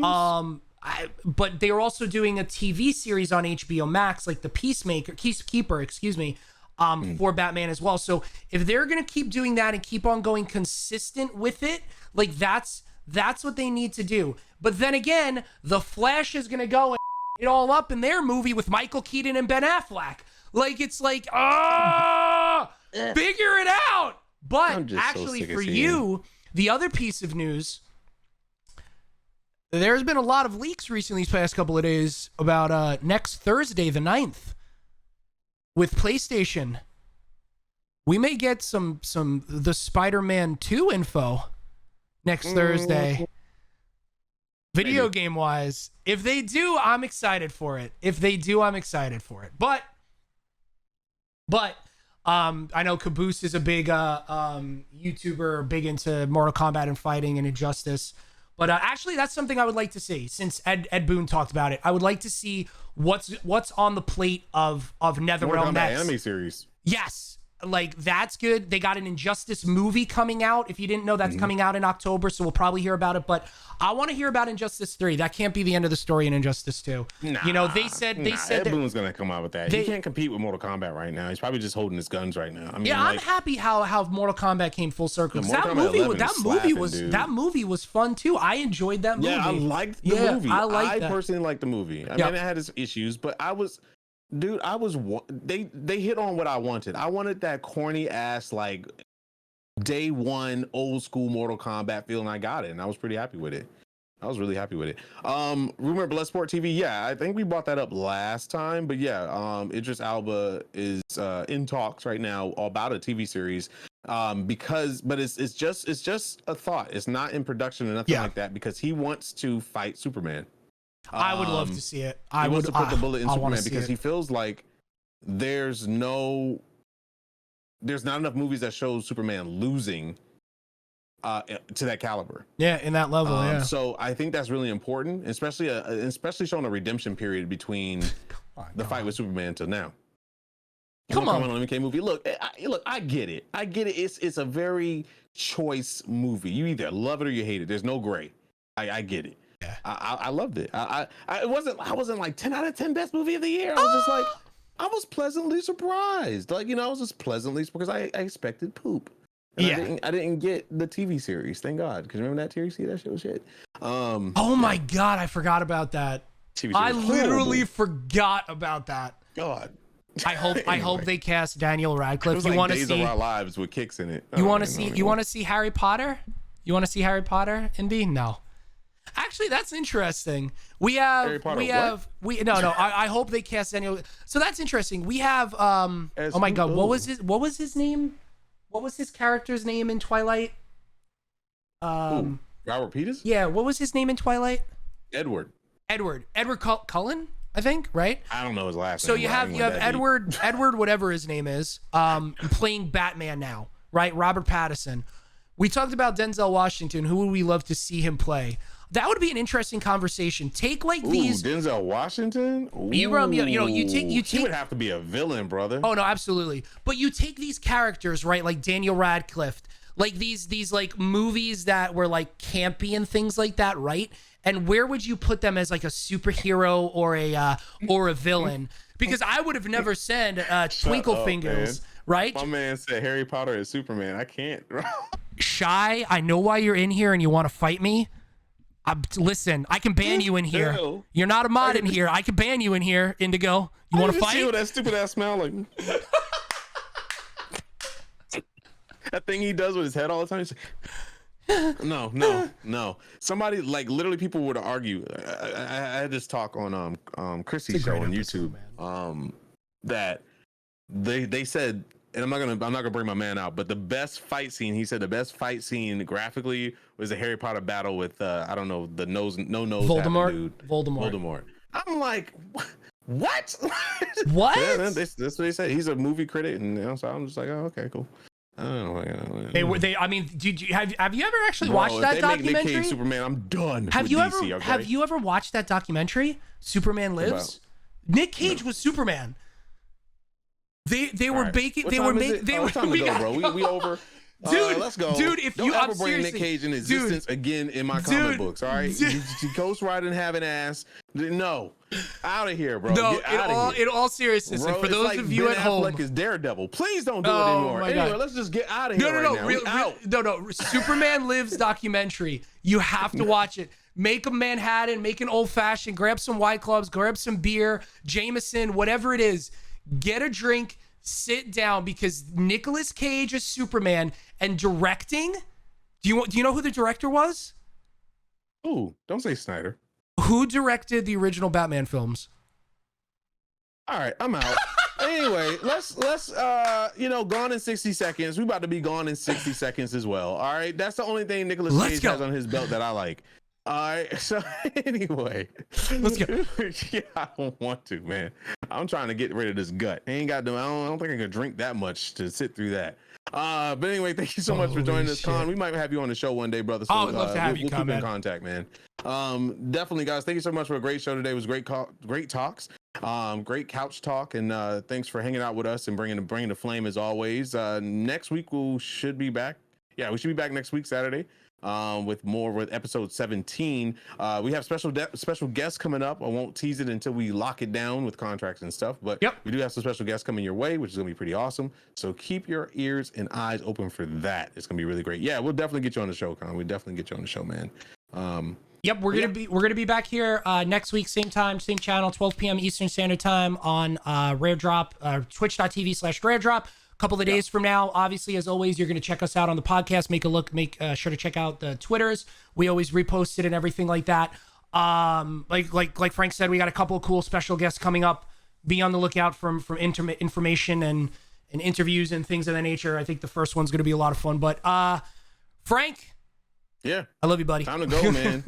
Have a freaking Nicolas Cage Superman free day. Please don't hurt yourself in that, and we'll check it easy. Check you later on the comics next time. Peace. Have a great Labor Day, everybody. Bye.